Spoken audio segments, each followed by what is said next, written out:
Zeus से लेकर Poseidon तक, एरीज से हर्मीज तक, अथीना से पेंडोरा तक, यहाँ तक कि सुजनु और त्सुकुयोमी जैसे जापानीज गॉड्स, ओडिन जैसे नॉर्स गॉड्स और क्रोनोस तक। और इनके अलावा भी बहुत सारे गॉड्स ने एक ही चीज ट्राई की, अर्थ को बचाना और इसके पास्ट और फ्यूचर को प्रोटेक्ट करना। द टावर हमारी दुनिया पर एक ऐसा थ्रेट था जिसका मकसद इंसानियत का पूरी तरह से अंत करना था। हर युग और टाइम के गॉड्स और हीरोज ने एक साथ मिलकर दुनिया को एक अनजान खतरे से बचाने का डिसीजन लिया, जिन्हें आउटर गॉड्स कहा जाता था। ये ऐसे क्रीचर्स थे जो किसी और जगह से आए थे, शायद दूसरे प्लैनेट्स या गैलेक्सीज से, जिन्हें किसी वजह से अर्थ के बीइंग से खतरा महसूस हो रहा था। इसलिए सभी गॉड्स एक साथ आगे बढ़े ताकि इस सो कॉल्ड टावर को डिस्ट्रॉय कर सकें। लेकिन आखिरी रन से सिर्फ एक आदमी जिंदा वापस आया, अकेला वही जो इंसान होने के बावजूद गॉड्स के साथ कंधे से कंधा मिलाकर लड़ा और जो टावर में सबसे आगे तक गया, किम युआन, और वो एक खबर लेकर आता है। सब मारे गए। हंटर्स में से एक पूछता है, क्या मर्लिन, असुरा और विष्णु भी मारे गए? और किम जवाब देता है, हाँ। सन वुकोंग अपने स्टाफ को जमीन पर पटकता है और चिल्लाता है कि ये अभी खत्म नहीं हुआ है। लेकिन हरक्यूलिस उस मौत की कगार पर खड़े इमॉर्टल से कहता है कि वो बातें तो बड़ी बड़ी करता है, पर आउटर गॉड्स के सामने उसकी एक न चली। यहां तक कि उस जैसा ओलंपस का हीरो भी उनके सामने कोई चांस नहीं रखता था। वहां मौजूद हर कोई इस बात से डरा हुआ था कि उनकी करंट पोजीशन जल्दी ही ढूंढ ली जाएगी, और सब तब तक वाइप आउट हो गए जब तक एक अजीब सा ऑर्ब जमीन पर नहीं गिरा। वुकोंग पूछता है कि ये क्या है। किम बताता है कि ये फूलिश केओस था, उन्हीं आउटर गॉड्स में से एक, और उनमें से एक को हराने के बाद अब वो श्योर है अर्थ के लोग, जिन्हें इनर्स कहा जाता था, उन आउटर्स को नहीं हरा सकते थे। उसने आखिरकार एक तरीका ढूंढ लिया था, लेकिन अब बहुत देर हो चुकी है। तभी क्रोनोस अपीयर होता है और कहता है कि एक रास्ता अभी भी है, पुरानी वर्ल्ड लाइन में वापस जाना और सब कुछ शुरू से स्टार्ट करना। एक ही प्रॉब्लम थी, जिस दुनिया में वो वापस जाएगा वहां क्रोनोस एग्जिस्ट नहीं करेगा। ये उसके लिए सब कुछ वहां से शुरू करने की कीमत थी जहां से सब शुरू हुआ था। लेकिन वो सबको बताता है कि उसके जिंदा रहने का यही रीजन है। अगर पॉसिबल हो तो चीजों को यहीं खत्म करना बेहतर होगा। लेकिन आखिरी चांस आ चुका था। किम फिर पूछता है कि वापस कौन जा रहा है, और अचानक हर गॉड उसकी तरफ देखने लगता है। वो पूछता है कि सन वुकोंग क्यों नहीं, जिसका जवाब देते हुए वुकोंग कहता है कि ये लड़का टावर में एंटर करने वाले आखिरी लोगों में से था, फिर भी उसने किसी भी और से ज्यादा जल्दी अडेप्ट किया। हरक्यूलिस उसे याद दिलाता है कि अपर फ्लोर्स के बीइंग्स इस बात में रिस्ट्रिक्टेड हैं कि वो कैसे इंटरवीन कर सकते हैं, इसलिए सिर्फ वही जो बिल्कुल बॉटम से स्टार्ट करे, उसके पास डिफरेंस क्रिएट करने का एक रियल चांस है। गॉड्स अब जानते हैं कि उनका रिलेशन अब पहले जैसा नहीं रहेगा और उसके आगे का सफर बहुत मुश्किल होने वाला है। लेकिन अगर इन गॉड्स के खिलाफ जीतने का किसी के पास चांस है तो वो सिर्फ वही है, और किम के पास ये कहने के अलावा कोई ऑप्शन नहीं बचता कि इनके पास सच में कभी शब्दों की कमी नहीं होती। इसके साथ ही क्रोनोस की क्लॉक घूमती है और टाइम खुद को रिवाइंड करना शुरू कर देता है। जैसे ही सब कुछ लाइट में फेड होता है, किम कंफ्यूज होकर अपने हाथों को घूरता है। उसकी बॉडी अजीब तरह से भारी थी और उसकी पूरी आर्केन पावर जा चुकी थी। उसने सोचा था कि उसकी पुरानी बॉडी वापस आएगी, लेकिन अचानक उसके ख्यालों के बीच एक मुक्का उसके चेहरे पर पड़ता है। वो ब्लॉन्ड बुली इस बात से इंप्रेस था कि किम ने उस पंच को सच में झेल लिया, लेकिन किम पूरी तरह कंफ्यूज था। वो शायद ही जानता था कि ये बंदा कौन है, लेकिन उनकी यूनिवर्सिटी शर्ट्स देखकर उसे याद आता है कि वो कहाँ है। जैसे ही वो ब्लॉन्ड लड़का दोबारा पंच मारता है, किम डॉज करते हुए पूछता है कि आज कौन सा दिन है। वो बंदा अपना आपा खो बैठता है और उसे चुप रहने को कहता है, सिर्फ किम के हाथों अपनी चिन पर एक जोरदार बॉम्ब खाने के लिए, जबकि किम बस ये सोच रहा था कि ट्यूटोरियल शुरू होने में अभी कितना टाइम बचा है। फिर उसे याद आता है, ये आज ही शुरू हो रहा है। ट्यूटोरियल शुरू होने में उसके पास 9 घंटे बचे हैं। डेट है December 31, 2019, रात 8 o'clock बजे। वो होंगडे में है। उस वक्त ये जगह लोगों से खचाखच भरी हुई थी। वो ब्लॉन्ड बुली वापस मार खाने के बाद आग बबूला हो जाता है।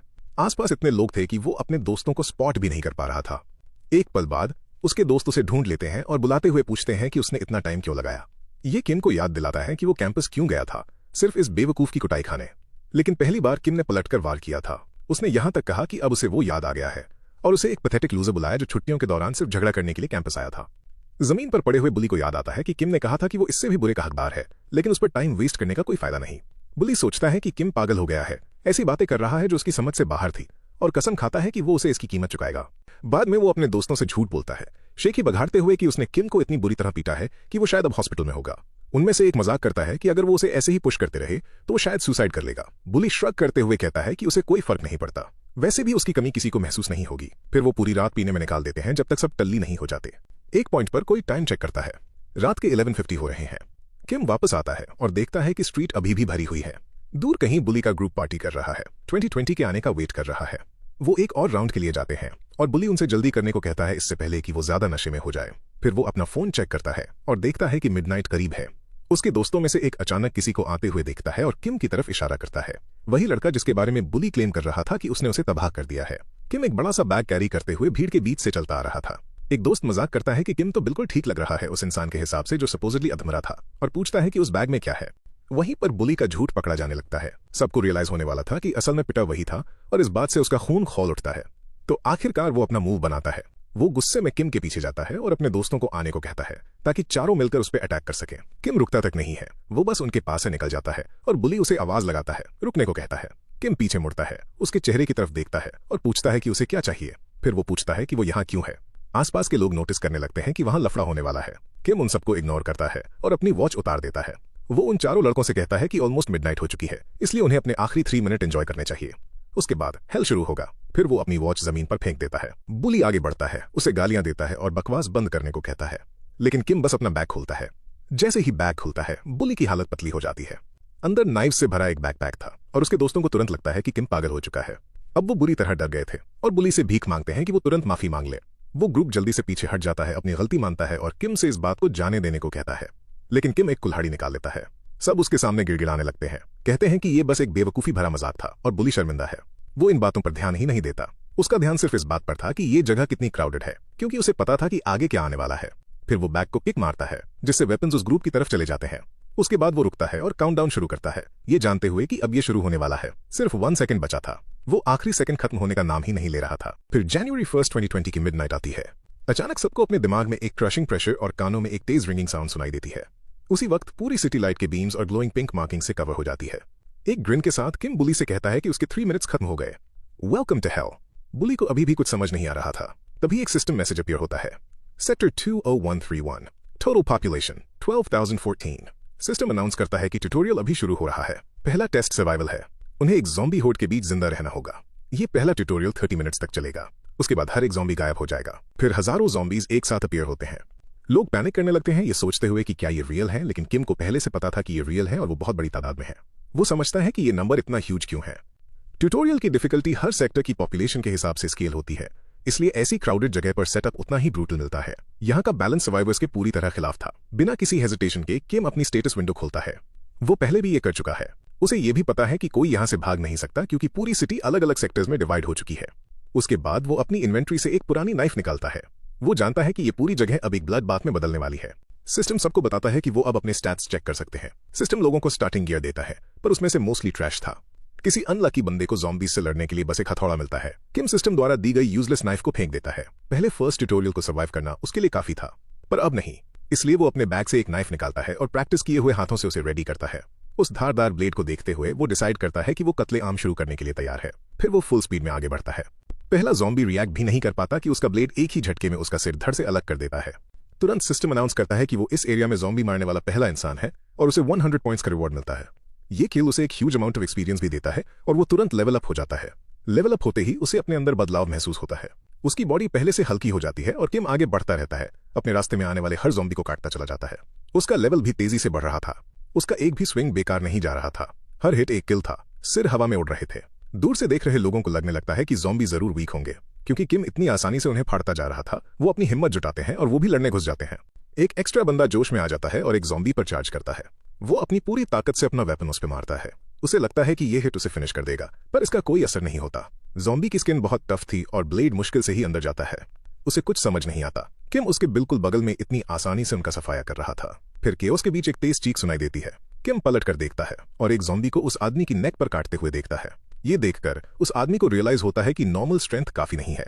किम खुद को समझाता है कि ज़ॉम्बी स्लो और वीक है, पर उन्हें मारना मुश्किल है।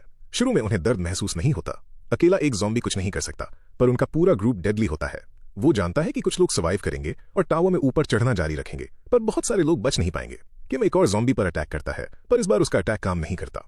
अनॉयड होकर वो उसे झटक देता है और रियलाइज करता है कि उसके ब्लेड की कोटिंग उतर चुकी है, इसलिए वो अपना बैग दोबारा खोलता है। ज़ॉम्बी स्टफ जरूर है, पर उनकी एक वीकनेस होती है। वो पहले जैसी एक और बॉटल निकालता है और उसे हवा में उछालता है। फिर वो उसे काटकर अपने नाइफ पर उस लिक्विड को दोबारा कोट कर लेता है। ये चीज उसे उसके पहले ट्यूटोरियल रन की याद दिलाती है। उस वक्त वो एक ऐसे कमजोर आदमी से मिला था जिसमें कोई टैलेंट नहीं था, पर किस्मत उसके साथ थी। वो एक नमक की फैक्ट्री में काम करता था और इत्तेफाक से उसके पास नमक था, और इस तरह किम ने ये सीखा। सॉल्ट ज़ॉम्बीज की वीकनेस है, इसे ब्लेड पर रगड़ो या उन पर फेंको और वो जल्दी मर जाते हैं। जल्द ही किम कुछ अजीब कर दिखाता है। वो 10 मिनट से भी कम टाइम में 100 ज़ॉम्बीज को मार देता है। उसे 3 अनअसाइंड स्टैट पॉइंट्स का रिवॉर्ड मिलता है, जिन्हें वो कहीं भी यूज कर सकता है। सिस्टम हमेशा की तरह इसको एक्सप्लेन करते हुए नोटिस देता है। उस कत्लेआम के बीच खड़ा किम शॉक्ड था। उसे नहीं पता था कि ट्यूटोरियल बोनस अनअसाइंड पॉइंट्स भी दे सकता है। एक सेकंड के लिए वो उन्हें अभी यूज करने के बारे में सोचता है, पर वो जानता है कि आगे क्या आने वाला है, इसलिए वो उन्हें सेव कर लेता है। उसे सिर्फ ज़ॉम्बीज मारने के लिए एक्स्ट्रा स्टैट्स की जरूरत नहीं है। फर्स्ट फेज में सिर्फ 10 मिनट बचे होने पर किम डिसाइड करता है कि वो सबसे बड़ा पैक ढूंढेगा। उसे कहीं और से एक मैसिव ज़ॉम्बी क्राई सुनाई देती है और वो उस तरफ निकल पड़ता है, ये जानते हुए कि वहां एक बड़ा क्राउड जमा होगा। उस जगह पर पार्क सिर्फ एक ज़ॉम्बी के खिलाफ बुरी तरह स्ट्रगल कर रहा था। उसका चेहरा पूरी तरह स्मैश होने के बावजूद वो चीज उसकी तरफ बढ़ती जा रही थी क्योंकि उसे दर्द महसूस नहीं होता था। पार्क इसके अलावा कुछ सोच नहीं पा रहा था। वो एक ही ज़ॉम्बी के सामने बुरी तरह फंसा हुआ था, जबकि किम उन्हें एक के बाद एक सिंगल हिट में मार रहा था। उसे लगता है कि किम का सीक्रेट उसका वेपन होगा और सोचता है कि अगर उसके पास किम का ब्लेड होता तो उसने अब तक दर्जनों गिरा दिए होते। तभी पार्क के सामने वाला ज़ॉम्बी अजीब तरह से ट्विस्ट होने लगता है और एक और जोर की चीख निकालता है। पार्क उससे किक मारकर दूर करता है। उसके दोस्त भाग कर आते हैं, पर सिचुएशन पहले से भी बुरी लग रही थी। वो घिर चुके थे। ज्यादा से ज्यादा ज़ॉम्बीज करीब आते जा रहे थे। वो चाहे जितने भी मारते, उनकी गिनती बढ़ती जा रही थी। पार्क पूछता है कि क्या किसी को पता है किम कहां गया, क्योंकि उसके पास रहना ही उनके जिंदा बचने का इकलौता चांस हो सकता था। पार्क पीछे मुड़कर देखता है और ज़ॉम्बीज के रिंग को छोटा होते देखता है। वो बस यही सोच रहा था कि किम कहां है। उसने एक सेकंड के लिए नजर हटाई और अब वो सब उसके बिल्कुल ऊपर थे। उसके पास रिएक्ट करने का टाइम ही नहीं बचा था। आखिरी सेकंड में वो किसी तरह एक पर स्ट्राइक करता है, पर ज़ॉम्बी की टफ स्किन नहीं कटती और आखिरकार पार्क का वेपन टूट जाता है। अब उसे पता चल जाता है कि वो रियल ट्रबल में है। जैसे ही पूरी मॉब करीब आती है, वो सोचने लगता है कि ये एंड है। वो खुद को बचाने के लिए कर्ल अप हो जाता है। तभी कुछ अजीब होता है। ज़ॉम्बीज पिघलने लगते हैं। वो अपनी आंखें खोलता है और अपने आसपास के सभी ज़ॉम्बीज को डिसॉल्व होते हुए देखता है। उसका एक दोस्त चिल्लाता है कि आसमान से उन पर कुछ गिर रहा है। पार्क ऊपर देखता है और ज़ॉम्बी होठ पर एक पतली सफेद डस्ट गिरती हुई देखता है। वो अपना हाथ आगे बढ़ाता है और उसमें से थोड़ा सा कैच कर लेता है। फिर किसी वजह से वो उसे टेस्ट करता है और रियलाइज करता है कि ये सॉल्टी है, ये नमक है। किम छतों पर था, एक बिल्डिंग से दूसरी बिल्डिंग जंप कर रहा था और नीचे ज़ॉम्बीज पर नमक की बारिश कर रहा था। जैसे ही वो टच करते ही पिघलते हैं, उसका लेवल तेजी से शूट अप होता है। वो सोचता है कि इतना सारा नमक कैरी करना टोटली वर्थ इट था। उसका लेवल तेजी से बढ़ता रहता है। अपना आखिरी नमक खत्म करने के बाद वो एक और छत पर लैंड करता है।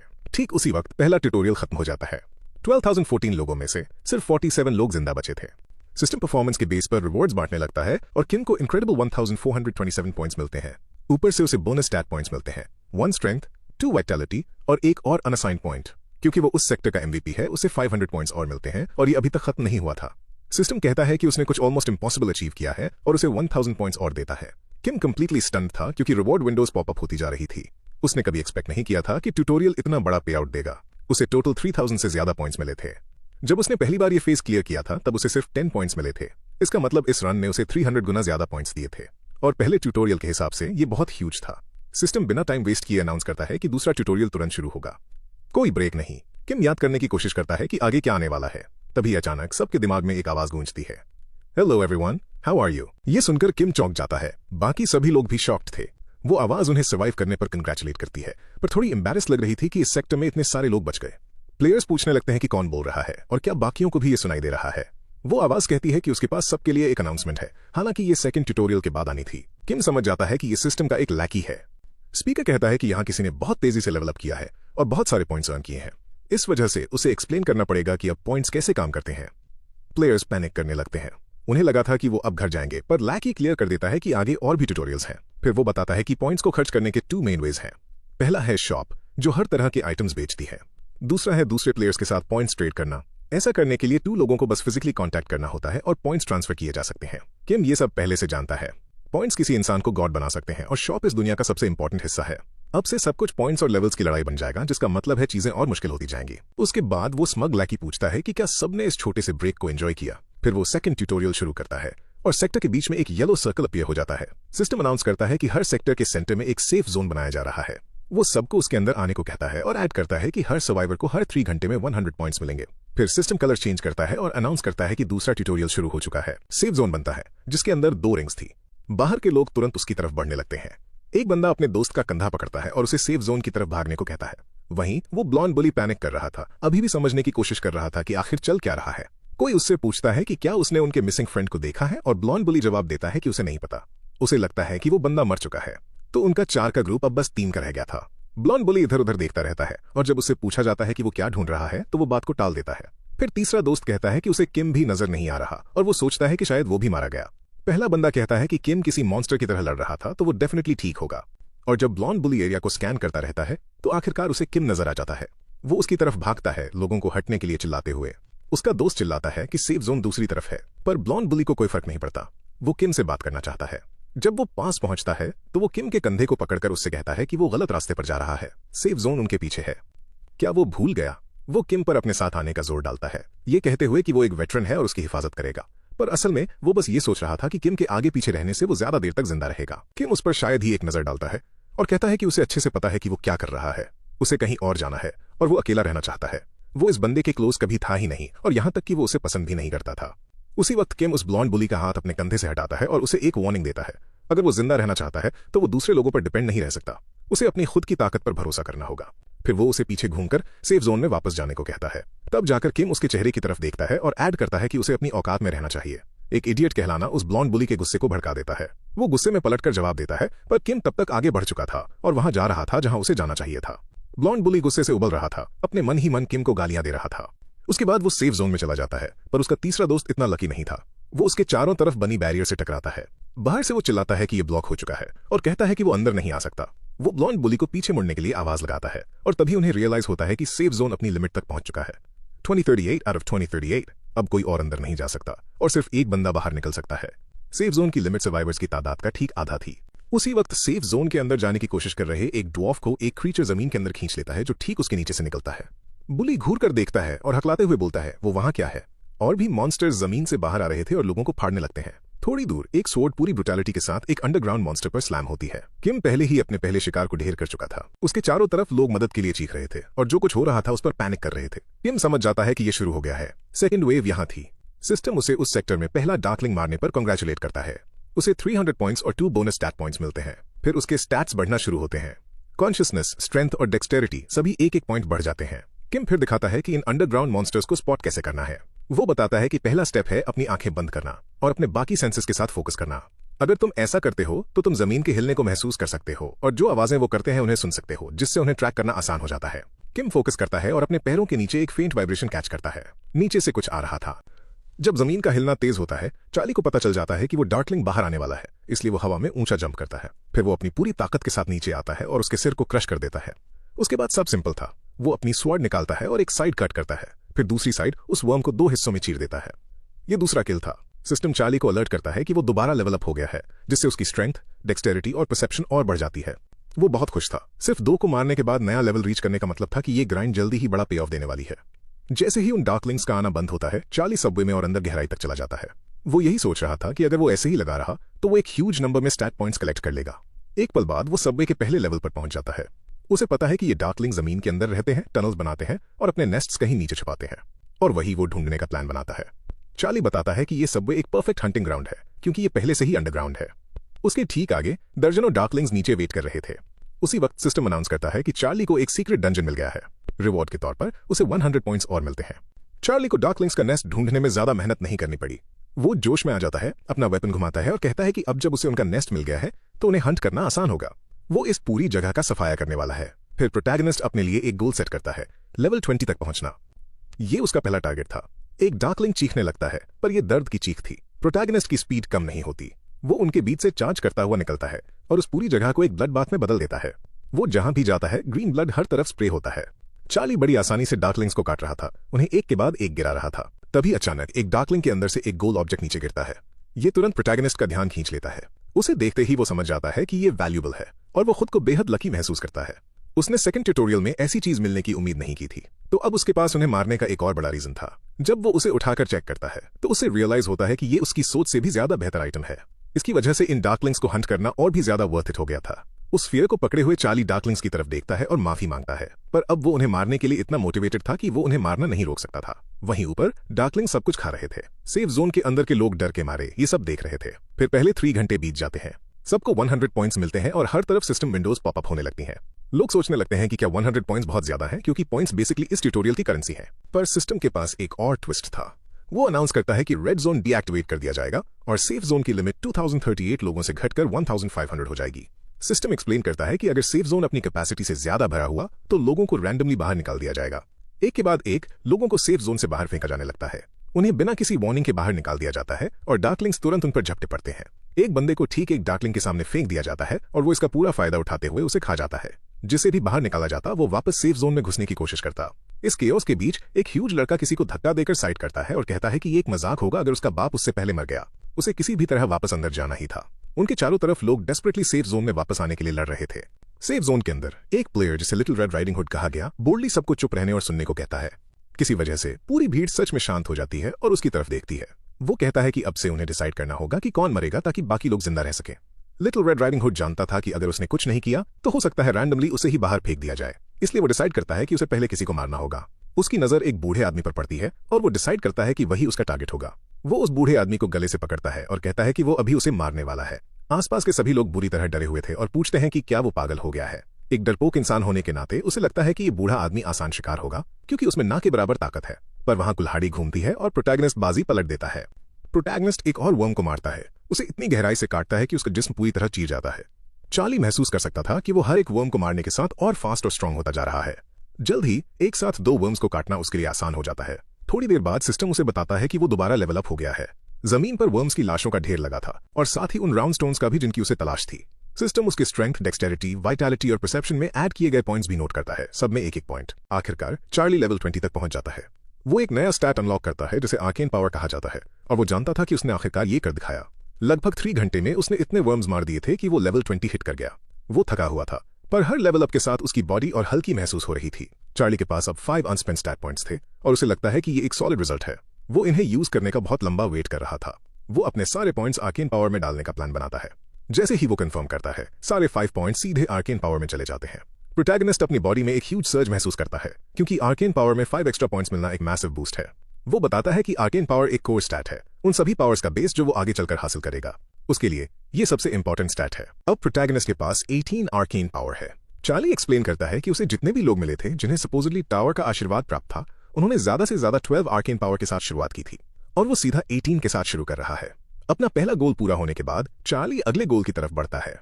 जब वो सबवे कॉरिडोर से गुजर रहा था तो उसे कुछ अजीब महसूस होता है। आसपास देखने पर उसे रियलाइज होता है कि कोई उसे देख रहा है, इसलिए वो आवाज लगाता है और पूछता है कि वो उसे ऐसे क्यों घूर रहे हैं। वो कहता है कि उसे पता है कि वो वहां पर है और वो नजर रखने वाला क्रीचर कुछ देर शांत रहता है। फिर वो आखिरकार पूछता है कि चार्ली को कैसे पता चला कि वो वहां है। चार्ली कहता है कि वो छिपने वाला कुछ ज्यादा ही नोटिस में आ रहा है और फिर उसे उस होल से बाहर आने को कहता है बजाय छुपकर उसकी जासूसी करने के। वो क्रीचर मानता है कि उसकी बात सही है और कहता है कि ठीक है, वो बाहर आ रहा है। वो बाहर आता है और चार्ली को थैंक यू कहता है कि उस होल में रहना सच में अनोइंग था।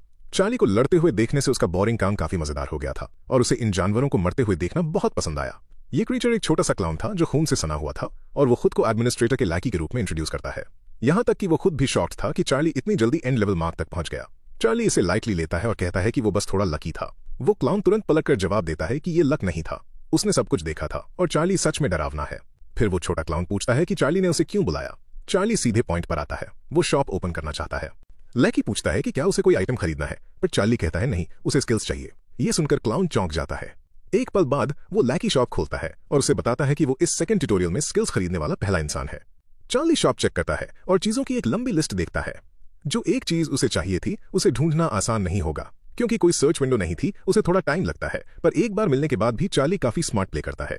वो उस पिग्मी की तरफ देखता है और पूछता है कि क्या सच में यही सारी स्किल्स अवेलेबल हैं या कुछ इससे बेहतर भी है। पिग्मी कहता है कि इस ट्यूटोरियल के दौरान वो सिर्फ यही सब खरीद सकता है। वो क्लाउन और जानकारी निकालने की कोशिश करता है, पूछता है कि क्या वो किसी स्पेसिफिक चीज की तलाश में है, पर चार्ली उसके जाल में नहीं फंसता। वो कैजुअली कहता है कि वो बस ऐसे ही देख रहा है क्योंकि वो जानता था कि कोई भी रियल सवाल ऐसी अटेंशन खींच लाएगा जो उसे नहीं चाहिए। फिर वो एक स्किल पर पॉइंट करता है और कहता है कि वो इसे लेगा, मंकी आइज। वो क्लाउन उसे हैरानी से घूरता है और कहता है कि ये स्किल इतनी अच्छी भी नहीं है। चार्ली एक्सप्लेन करने की जहमत नहीं उठाता, वो तुरंत मंकी आइज खरीद लेता है। फिर मजाक में कहता है कि उसने इसे इसलिए चुना क्योंकि इसका नाम कूल लग रहा था और किसी तरह वो क्लाउन इस बहाने को सच भी मान लेता है। इसके बाद भी चार्ली के पास बहुत सारे पॉइंट्स बचे थे, 1500 से भी ज्यादा। तो वो 1500 पॉइंट्स एक बेसिक आर्केना सोर्ड पर खर्च करता है, जिसके बाद उसके पास सिर्फ 27 पॉइंट्स बचते हैं। उसकी चॉइस देखकर पिग्मी कहता है कि चार्ली ने अच्छा चुना, ये एक सॉलिड बिगिनर वेपन है। जैसे ही चार्ली डंजन में और अंदर जाता है, क्लाउन कहता है कि वो जा रहा है और उम्मीद करता है कि चार्ली को ये विजिट पसंद आई होगी। वो उसे कहता है कि वो उसे मिस न करे और ऐड करता है कि उसे चार्ली से बहुत उम्मीदें हैं। ये लाइन चार्ली का ध्यान खींच लेती है। उसके हिसाब से हाई होप्स का मतलब है कि एडमिनिस्ट्रेटर्स अब उसे किसी स्पेशल पर्सन की तरह देख रहे हैं और वो उस पर गहरी नजर रखेंगे। फिर भी चार्ली परेशान नहीं था, उसे पता है कि उसने कभी रूल्स नहीं तोड़े, तो वो चाहे जितनी नजर रख ले, उनके पास उसे पनिश करने का कोई रीजन नहीं है। जो चीज उसे सच में परेशान कर रही थी वो ये फैक्ट था कि वो टाइम में पीछे आया था। वो यही सोचता रहता है कि क्या एडमिनिस्ट्रेटर्स कभी इस बारे में पता लगा पाएंगे। चार्ली एक्सप्लेन करता है कि टाइम को पीछे करने वाला आइटम क्रोनोस, मिमीर और ओडिन ने बनाया था। क्रोनोस, जिसने इसे बनाने को लीड किया था, पनिशमेंट के तौर पर उसका एग्जिस्टेंस ही मिटा दिया गया था। इस वजह से चार्ली का मानना है कि एक एडमिनिस्ट्रेटर को भी उसके रिटर्न के बारे में पता नहीं लगना चाहिए। सिस्टम तब मंकी आइज की डिटेल्स शो करता है। ये विजन बूस्ट करता है और 5 सेंसेस को शार्प करता है। ये F रैंक है, पर इसे अपग्रेड किया जा सकता है। चार्ली डिसाइड करता है कि अगर किसी को सच पता चल भी जाए तो भी उसका गोल सेम रहेगा, स्ट्रांग बनना और आउटर गॉड्स को डिस्ट्रॉय करना। इन आंखों का मिलना उसे अपना एक और शुरुआती गोल पूरा करने में मदद करेगा, वो आंखें हासिल करना जो कभी उस आदमी की थीं। पर इन सब का फायदा तभी होगा जब वो जानता है कि उसे उस टारगेट को जल्दी मारना होगा और उसके बाद उसे इस जगह पर कुछ बहुत बड़ा मिलेगा। थोड़ी ही दूरी पर कचरे वाले इलाके में कुछ वर्म्स जमा थे। वो खा रहे थे और इधर उधर घूम रहे थे, पर जैसे ही उन्हें प्रोटैगनिस्ट के आने का एहसास होता है वो सब कुछ छोड़ देते हैं। चार्ली को पता है कि उसके पास सिर्फ 29 मिनट बचे हैं, इसलिए उसे अपनी पूरी जान लगानी होगी। वो अपनी अभी खरीदी हुई स्वॉर्ड निकालता है और उसमें आर्केन पावर डालता है, क्योंकि उसे इसके साथ अपनी स्किल बढ़ानी थी। आखिरकार चार्ली को वो मिल जाता है जिसके लिए वो यहाँ आया था। सब वो एरिया में तलाश करने के बाद वो सबसे गहरे हिस्से में पहुंचता है और अपने शिकार को स्पॉट करता है। ये सेकंड ट्यूटोरियल की बॉस थी, द मदर वर्म। वो दूर से चार्ली को देखती है और उसे उकसाने के लिए चार्ली एक और वर्म पर जोरदार लात मारता है। वो छोटा वर्म दर्द से तड़पता है और अपने बच्चे को तकलीफ में देखकर मदर वर्म गुस्से से पागल हो जाती है। वो इतनी तेजी से चार्ज करती है कि अपने रास्ते में आने वाले मेल वर्म्स को ही कुचल देती है। चार्ली पीछे की तरफ एक क्विक जंप करके बड़ी मुश्किल से उस अटैक से बचता है। उस मॉन्स्टर को फेस करते हुए चार्ली को एक इंपॉर्टेंट बात रियलाइज होती है। वो मैसिव जरूर है पर स्टूपिड है। इसका मतलब ये फाइट सही टाइम पर किए गए सिंपल मूव्स पर आकर टिकेगी। वर्म दोबारा उसकी तरफ रश करती है और चार्ली आसानी से एक ह्यूज लीप लगाकर उसके अटैक को डॉज करता है और हवा में उसके ठीक ऊपर लैंड करता है। वो इसे एक ही स्ट्राइक में खत्म करना चाहता था। हवा में घूमते हुए वो अपनी पूरी ताकत के साथ अपनी स्वॉर्ड नीचे मारता है, पर वो हिट उसे तुरंत बता देता है कि ये उसकी उम्मीद से कहीं ज्यादा टफ है। एक बार काफी नहीं होगा, इसलिए चार्ली उसकी बॉडी के ऊपर दौड़ते हुए एक के बाद एक हिट लैंड करने लगता है। लगातार होते स्ट्राइक से मदर वर्म पैनिक करने लगती है। जैसे जैसे डैमेज बढ़ता है उसका फ्लूइड हर तरफ स्प्रे होने लगता है। चार्ली उसे टॉन्ट करता रहता है, पूछता है कि अब वो क्या करने वाली है। ऐसा लग रहा था जैसे वो उसकी बात समझ रही हो। वो जानबूझकर खुद को एक ऐसी होपलेस सिचुएशन में डालता है जहां उसे पता था कि वो अपनी पूरी ताकत से उस पर अटैक करेगी, और वो ठीक वैसा ही करती है। प्रोटैगनिस्ट बड़ी आसानी से उसके अटैक से बच निकलता है और उसकी बॉडी में एक बड़ा सा घाव चीर देता है। मदर वर्म दर्द से चीख उठती है। फिर भी चार्ली जानता था कि अभी खत्म नहीं हुआ है, उसमें अभी भी ताकत बाकी थी। तो चार्ली लगातार काटता रहता है, उस पर और भी गहरे घाव करता जाता है। उस बदबूदार लिक्विड के बहने से चार्ली समझ जाता है कि उसका अंत करीब है। वो जितना ऊंचा जंप कर सकता था करता है, खुद को जानबूझकर खुला छोड़ देता है। वो माइंडलेस वर्म इस ट्रिक में फंस जाती है। वो ऊपर की तरफ लंच करती है और उसे पूरा निगलने के लिए अपना बड़ा सा मुंह खोलती है। चार्ली खुश था कि उसने ठीक वैसा ही किया जैसा उसने एक्सपेक्ट किया था, इसलिए वो अपनी सारी पावर इस मोमेंट के लिए सेव करके रखता है। अपनी नई आंखों का यूज करते हुए वो एक पावरफुल अटैक लाइनअप करता है। फिर वो इसे सीधा वर्म के सिर के आर पार उतार देता है। सीन वापस ऊपर कट होता है जहां एक आदमी जिंदगी की भीख मांग रहा था। वो कहता है कि उसे सेफ जोन से बाहर घसीटने का मतलब सीधा सीधा उसे मारने के बराबर है, पर वो ब्लॉन्ड बुली को कोई फर्क नहीं पड़ता। वो उसे चुप रहने को कहता है और उसके मुंह पर जोरदार थप्पड़ मारता है। फिर वो क्लेम करता है कि सबने इस आदमी को चुनने का फैसला किया था, इसलिए इसे बाहर फेंका जा रहा है। बाकी लोग तुरंत इस बात को झूठ बताते हैं और कहते हैं कि उसने ये चॉइस अकेले ली है। वो ब्लॉन्ड गाय दर्जनों डरे हुए लोगों को जबरदस्ती सेफ जोन से बाहर निकाल देता है और उनमें से किसी की भी उसके सामने खड़े होने की हिम्मत नहीं होती। वो उन्हें वार्निंग देता है कि अगर वो वापस आए तो वो खुद उनकी जान ले लेगा। अब वो सेफ जोन के किनारे के पास फंसे हुए थे, पर उसके अंदर नहीं थे। जैसे ही 30 सेकंड और बीतेंगे और जोन दोबारा श्रिंक होगा, वो लोग बाहर छूट जाएंगे। तो वो एक कमीनी मुस्कुराहट के साथ काउंटडाउन शुरू करता है। 17, 6। मेलवर्म्स बहुत खुश थे, ये सोचकर कि उनका खाना तैयार है। 3। तभी सब कुछ फ्रीज हो जाता है। ये 3 पे आकर रुक गया था। किसी को समझ नहीं आता कि क्या हो रहा है। वो ब्लॉन्ड गाय कंफ्यूजन में आसपास देखता है। काउंटर सच में 3 पर रुक गया था। कुछ गड़बड़ थी, इसे 0 तक पहुंचना चाहिए था। बाकी सब भी टाइमर को घूरते हुए रियलाइज करते हैं कि अचानक काम करना बंद कर चुका है। फिर सिस्टम अनाउंस करता है कि उन्होंने सेकंड ट्यूटोरियल क्लियर कर लिया है और अब सेफ जोन और श्रिंक नहीं होगा। वो ब्लॉन्ड गाय समझ नहीं पाता कि ऐसा क्यों हुआ, जबकि वो लोग जिन्हें लग रहा था कि उनकी मौत तय है वो राहत की सांस लेते हैं। ट्यूटोरियल खत्म होने के साथ सबको 600 पॉइंट्स मिलते हैं। हालांकि सेकंड ट्यूटोरियल में अभी भी 15 घंटे बचे थे, पर सीन कट होकर मदर वर्म की लाश पर चला जाता है।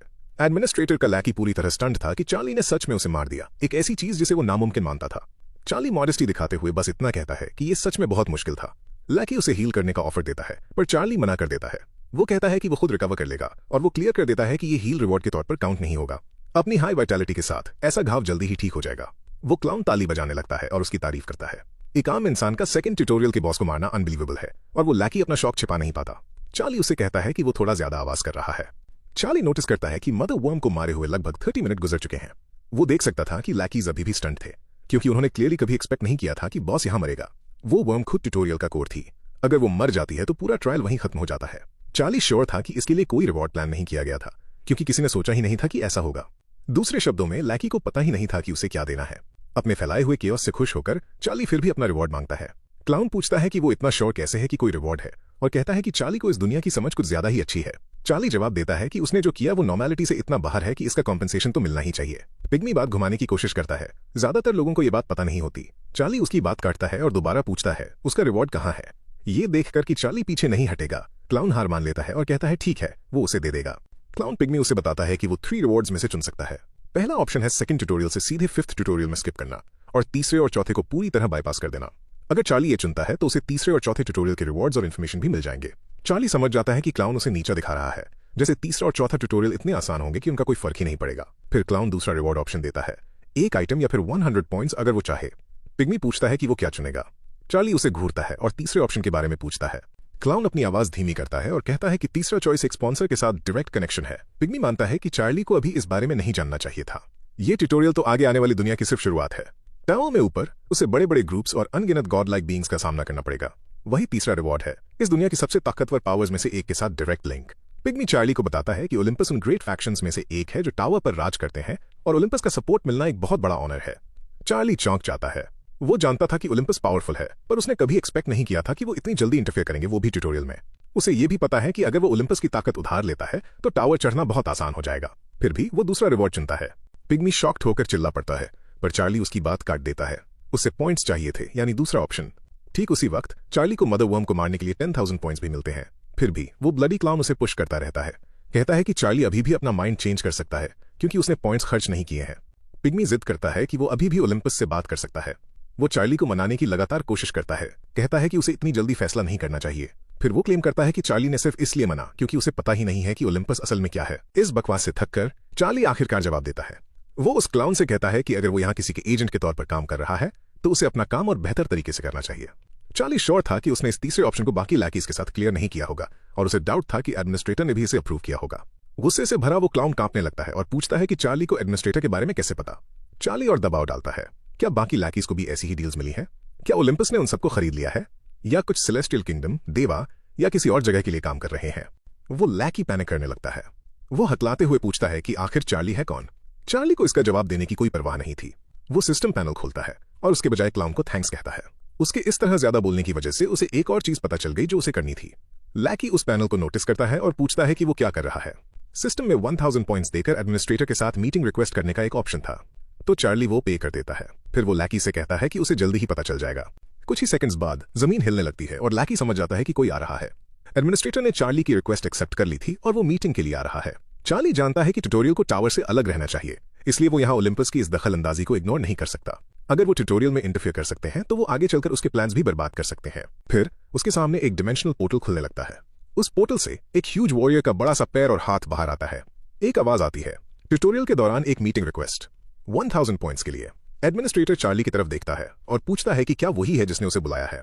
चार्ली खुद को एक ट्यूटोरियल पार्टिसिपेंट के रूप में इंट्रोड्यूस करता है। वो जायंट उसे तुरंत पहचान लेता है, वो जिसने पहले ट्यूटोरियल में 1000 से ज्यादा ज़ॉम्बीज मारे थे। उसने चार्ली के बारे में काफी कुछ सुना था। सिस्टम रिवील करता है कि ये फिगर ट्यूटोरियल का एडमिनिस्ट्रेटर है और साथ ही टावर के लोअर फ्लोर्स के एडमिनिस्ट्रेटर्स में से एक है। एडमिनिस्ट्रेटर पूछता है कि चार्ली को उसके एग्जिस्ट करने के बारे में कैसे पता चला और उसने मीटिंग रिक्वेस्ट करना कैसे सीखा। चार्ली बड़ी सादगी से जवाब देता है, ट्यूटोरियल के लॉ के मुताबिक। वो एक्सप्लेन करता है कि ट्यूटोरियल की सारी इन्फॉर्मेशन एक प्लेयर को अपनी खुद की एबिलिटी से सीखनी होती है। एडमिनिस्ट्रेटर और टावर बस उसे ऐसे ही थमा नहीं सकते। उसकी तरफ ध्यान से देखते हुए चार्ली पॉइंट आउट करता है कि ये रूल खुद एडमिनिस्ट्रेटर ने ही बनाया था। ये बात एडमिनिस्ट्रेटर को रोक देती है। एक पल सोचने के बाद वो सहमत होता है। चार्ली सही कह रहा था। फिर चार्ली उसके पीछे इशारा करता है और कहता है कि असली मुद्दा टावर की तरफ से होने वाली ये इंटरफेरेंस है। एडमिनिस्ट्रेटर पूछता है कि उसके कहने का क्या मतलब है। चार्ली पीछे खड़े पिग्मी की तरफ इशारा करता है, जिसकी डर के मारे पहले ही हालत खराब हो रही थी। चार्ली बताता है कि ओलंपस ने इस क्लाउन के जरिए उससे कांटेक्ट किया था। वो ऐड करता है कि इस क्लाउन ने उसे रिवॉर्ड के तौर पर ओलंपस की स्पॉन्सरशिप ऑफर की थी। वो लैकी खुद को एक्सप्लेन करने की कोशिश करता है, हकलाते हुए कहता है कि जैसा लग रहा है वैसा बिल्कुल नहीं है, पर वो पहले ही बुरी तरह पैनिक कर रहा था। एडमिनिस्ट्रेटर गुस्से से उसे घूरता है और बिना किसी हेजिटेशन के एक क्रशिंग ब्लो मारता है। वो लैकी एक ही झटके में रेड मैस में बदलकर फट जाता है। गुस्से में भरा एडमिनिस्ट्रेटर ओलंपस को गालियां देता है कि उन्होंने टावर के हर हिस्से में अपना इन्फ्लुएंस फैला रखा है और अब उनकी इतनी हिम्मत हो गई है कि वो ट्यूटोरियल में भी जबरदस्ती घुस रहे हैं। उस लैकी की बची खुची रिमेन्स को झटकने के बाद एडमिनिस्ट्रेटर चार्ली को थैंक यू कहता है। उसकी वजह से वो अब ट्यूटोरियल की ठीक से सफाई कर सकता है।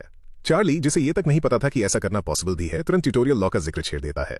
वो उस रूल को कोट करते हुए कहता है, ट्यूटोरियल के दौरान किए गए हर अचीवमेंट के लिए उसकी मेरिट के बराबर रिवॉर्ड मिलना चाहिए। एडमिनिस्ट्रेटर उसकी बात ध्यान से सुनता है। चार्ली पॉइंट आउट करता है कि उसने एडमिनिस्ट्रेटर को बुलाने के लिए बहुत सारे पॉइंट्स खर्च किए हैं और उसकी वजह से एडमिनिस्ट्रेटर एक करप्ट लैकी को पकड़ पाया। फिर वो सीधे उसकी आंखों में देखता है और पूछता है कि उसके हिसाब से इसकी कीमत क्या होनी चाहिए। एडमिनिस्ट्रेटर कहता है कि उसके सबऑर्डिनेट्स ने पहले चार्ली को चेक किया था और उन्हें उसमें कुछ भी अनयूजुअल या स्पेशल नहीं मिला, पर अब यही बात उसके बारे में सबसे अजीब लग रही है। चार्ली के अंदर ऐसा कुछ भी नहीं है जो स्टैंड आउट करे और यही चीज अपने आप में सस्पिशियस है। फिर भी एडमिनिस्ट्रेटर कहता है कि चार्ली ने उस लैकी को डायरेक्टली नहीं मारा, सिर्फ इनडायरेक्टली मारा है, इसलिए वो तुरंत किसी रिवॉर्ड के लिए अग्री नहीं होता।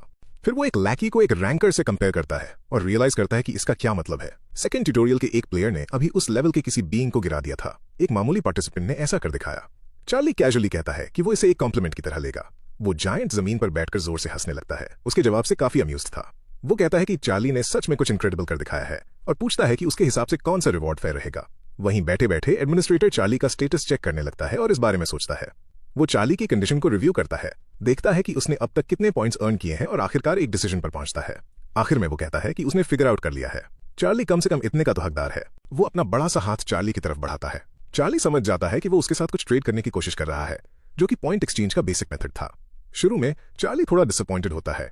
उसे लगता है कि उसे बस लैकी की मौत के बदले कुछ पॉइंट्स मिल रहे हैं, पर तभी उसे रियलाइज होता है कि वो गलत था। एडमिनिस्ट्रेटर उसे एक स्किल देता है, मास्टर ऑफ माना, और ये इंसेनली ओवरपावर्ड है। ये स्किल मना रिकवरी, रेजिस्टेंस और सेंसिटिविटी को बूस्ट करती है और यहां तक कि टोटल मना को भी थोड़ा बढ़ा देती है। ऊपर से चार्ली को 5 और मना पॉइंट्स मिल जाते हैं। अब वो पूरी तरह स्टंट था। ये रिवॉर्ड उसकी एक्सपेक्टेशन से कहीं ज्यादा बड़ा था। चार्ली का शॉक्ड चेहरा देखकर एडमिनिस्ट्रेटर मुस्कुराता है। उसे लग ही रहा था कि ये पार्टिसिपेंट खुश हो जाएगा। फिर वो खड़ा होता है, चार्ली से कहता है कि उसे अभी भी अपने दूसरे लैकी से निपटना है और गुड बाय कहने से पहले ऐड करता है कि वो तीसरे ट्यूटोरियल के बाद दोबारा मिलेंगे। उसके जाने के बाद वहां सिर्फ चार्ली, उस लैकी की लाश के छींटे और उस मरी हुई फीमेल वर्म की बॉडी बचती है। चार्ली घूर कर देखता है और बड़बड़ाता है, मास्टर ऑफ माना, व्हाट द हेल। वो बहुत थ्रिल्ड था क्योंकि उसे लगा था कि ट्यूटोरियल में इस लेवल की स्किल मिलने का कोई चांस ही नहीं है। मास्टर ऑफ माना एक S रैंक स्किल है, अब्सर्डली स्ट्रांग। ये पावर्स की उस एडमिनिस्ट्रेटर क्लास से बिलोंग करती है जो माना को गवर्न करती है। और सबसे अच्छी बात, इसमें प्रोफिशिएंसी लेवल है, यानी ये और स्ट्रांग हो सकती है। चार्ली नोटिस करता है कि उसकी प्रोफिशिएंसी अभी लो है, पर एक बार ये बढ़ जाए तो उसका माना कंट्रोल रिडिकुलस लेवल पर चला जाएगा।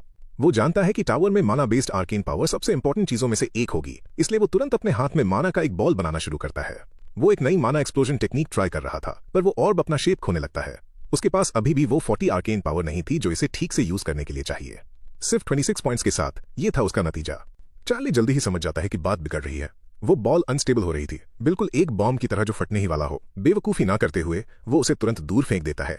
वो माना एक्सप्लोजन अपने रास्ते में आने वाले कंक्रीट को बुरी तरह फाड़ देता है। अच्छा हुआ उसने उस टिकिंग बॉम्ब को अपने हाथ में नहीं रखा। इनकम्प्लीट होने के बावजूद ये टेक्निक उसकी उम्मीद से कहीं ज्यादा स्ट्रांग थी। चार्ली बेहद खुश था। उसके अनस्टेबल होने की इकलौती वजह यह थी कि उसके पॉइंट्स अभी भी 40 से कम थे। तो एक बार जब वो उस मार्क तक पहुंच जाएगा तब माना एक्सप्लोजन का यूज करना आसान हो जाएगा। एक पल के लिए वो सोचता है कि उसे ओलंपस को थैंक यू कहना चाहिए। उन्हें एक्सपोज करने की वजह से ही उसे ये रिवॉर्ड मिला है। फिर भी चार्ली जानता है कि ये काफी नहीं है। उन आउटर गॉड्स का सामना करने के लिए उसे और भी बहुत ताकत चाहिए। वो टाइम में पीछे आने से पहले वाली अपनी स्ट्रेंथ को सिर्फ रीबिल्ड या कॉपी करके सेटिस्फाई नहीं हो सकता। अब तक उसने 2 ऐसी चीजें हासिल की हैं जो उसके पास पहले नहीं थी, मंकी आइज और मास्टर ऑफ मना। वो टाइमर चेक करता है और देखता है कि उसके पास फार्मिंग करने के लिए अभी भी 13 घंटे बचे हैं। उसका 1 सेकंड भी वेस्ट करने का कोई प्लान नहीं है। उसे और चाहिए, बहुत ज्यादा। पर वो मेल वर्म्स एक रियल प्रॉब्लम थे क्योंकि वो उड़ सकते थे। चार्ली वर्म्स के ऊपर से दौड़ता है और दोबारा वही सोचता है, उसे अपनी अटैक पावर और भी ज्यादा बढ़ानी होगी। उन आउटर्स ने पहले उन सभी को मार दिया था जिन्होंने उनका सामना किया था। सिर्फ वही एक लौता था जो जिंदा वापस आ पाया था, इसलिए वो वीक रहना अफोर्ड नहीं कर सकता। इसलिए वो और भी ज्यादा वर्म्स को अपनी तरफ अट्रैक्ट करना शुरू कर देता है। वक्त बीतता है और सेकंड ट्यूटोरियल खत्म होने में सिर्फ 11 सेकंड बचे थे। सेफ जोन के अंदर कुछ लोगों को अभी भी उम्मीद थी कि गवर्नमेंट उन्हें बचा लेगी। बाकी लोग ज्यादा रियलिस्टिक थे और एक्सपेक्ट कर रहे थे कि तीसरा और चौथा ट्यूटोरियल भी आएगा, पर उन सब में एक चीज कॉमन थी, डिस्पेयर। सेफ जोन के अंदर 3 लोग सबसे भीख मांगते हैं कि जब तक टाइमर खत्म नहीं होता सब वहीं रुके रहें। तभी कोई उनमें से एक को जोर से पकड़ता है और उसे चुप रहने को कहता है। पता चलता है कि लॉरेन अब उस जगह को चला रहा था। वो लोगों को अगला ग्रुप बनाने और सप्लाईज के लिए बाहर जाने का ऑर्डर देता है। फिर वार्निंग देता है कि अगर किसी ने मना किया तो उसे जबरदस्ती बाहर फेंक दिया जाएगा। लॉरेन उन्हें जाने के लिए पुश करता है, कहता है कि जो लोग अंदर रुकेंगे वो उसकी वजह से जिंदा रहेंगे।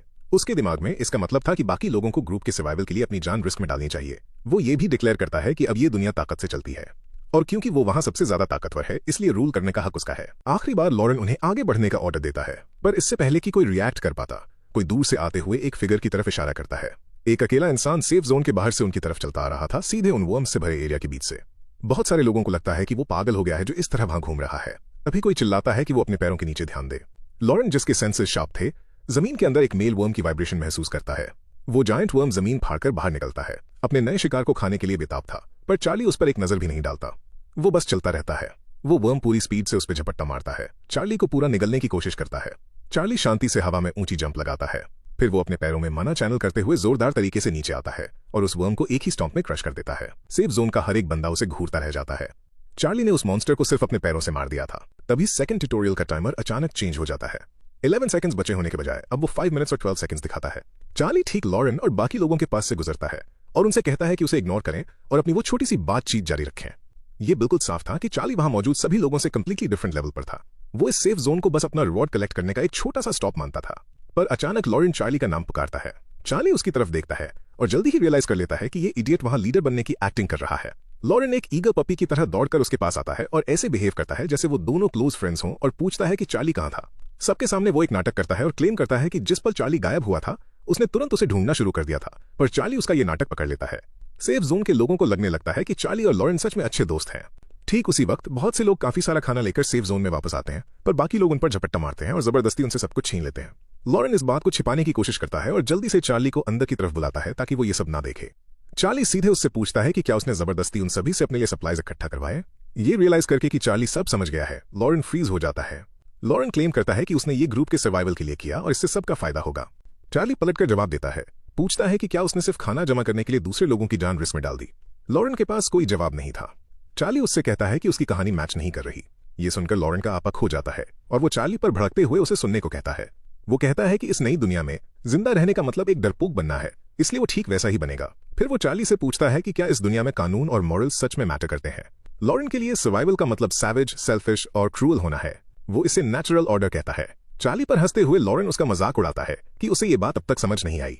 चार्ली आखिरकार लॉरेन को जवाब देता है और ठीक उसी वक्त सेकंड ट्यूटोरियल का टाइमर रीसेट हो जाता है। ऑब्जेक्ट सेफ जोन के सभी लोगों पर एक पनिशमेंट पड़ती है। उन सबके 500 पॉइंट्स कट जाते हैं और उनकी इन्वेंट्री का हर एक आइटम उनसे छीन लिया जाता है। अगर कोई मरा तो उसके आइटम्स पूरी तरह इरेज हो जाएंगे। खाना और सप्लाईज गायब होते ही वहां पैनिक फैल जाता है। चार्ली लॉरेन से कहता है कि अगर वो एक जानवर की तरह जीना चाहता है तो ये उसकी चॉइस है। चार्ली उसके साथ नहीं जुड़ेगा और ना ही उसे बताएगा कि कैसे जीना है। लॉरेन अपने डिसीजंस खुद ले सकता है, पर चार्ली एक वार्निंग देता है। एक ऐसी लाइन है जो वो कभी क्रॉस नहीं कर सकता, चाहे जो हो जाए। लॉरेन वहीं स्टक रह जाता है। उसे बिल्कुल आइडिया नहीं था कि चार्ली के कहने का क्या मतलब था। फिर सिर्फ 5 सेकंड के पॉज के बाद अगला ट्यूटोरियल शुरू होने के लिए रेडी हो जाता है। सभी शॉक्ड थे। उन्हें यकीन नहीं हो रहा था कि तीसरा ट्यूटोरियल इतनी जल्दी शुरू हो रहा है। नया ऑर्डर बिल्कुल सिंपल था। सेक्टर में 50 मॉन्स्टर्स को मारो और 50 एसेंसेस कलेक्ट करो। हर तरफ जायंट सेंटीपीड्स अपीयर होने लगते हैं और उनके पास एसेंसेस जमा करने के लिए 72 घंटे थे। और वहां सिर्फ सेंटीपीड्स नहीं थे, स्पाइडर्स, ज़ॉम्बीज, वाइल्ड बोर्स और भी बहुत से मॉन्स्टर स्पॉन होने लगते हैं।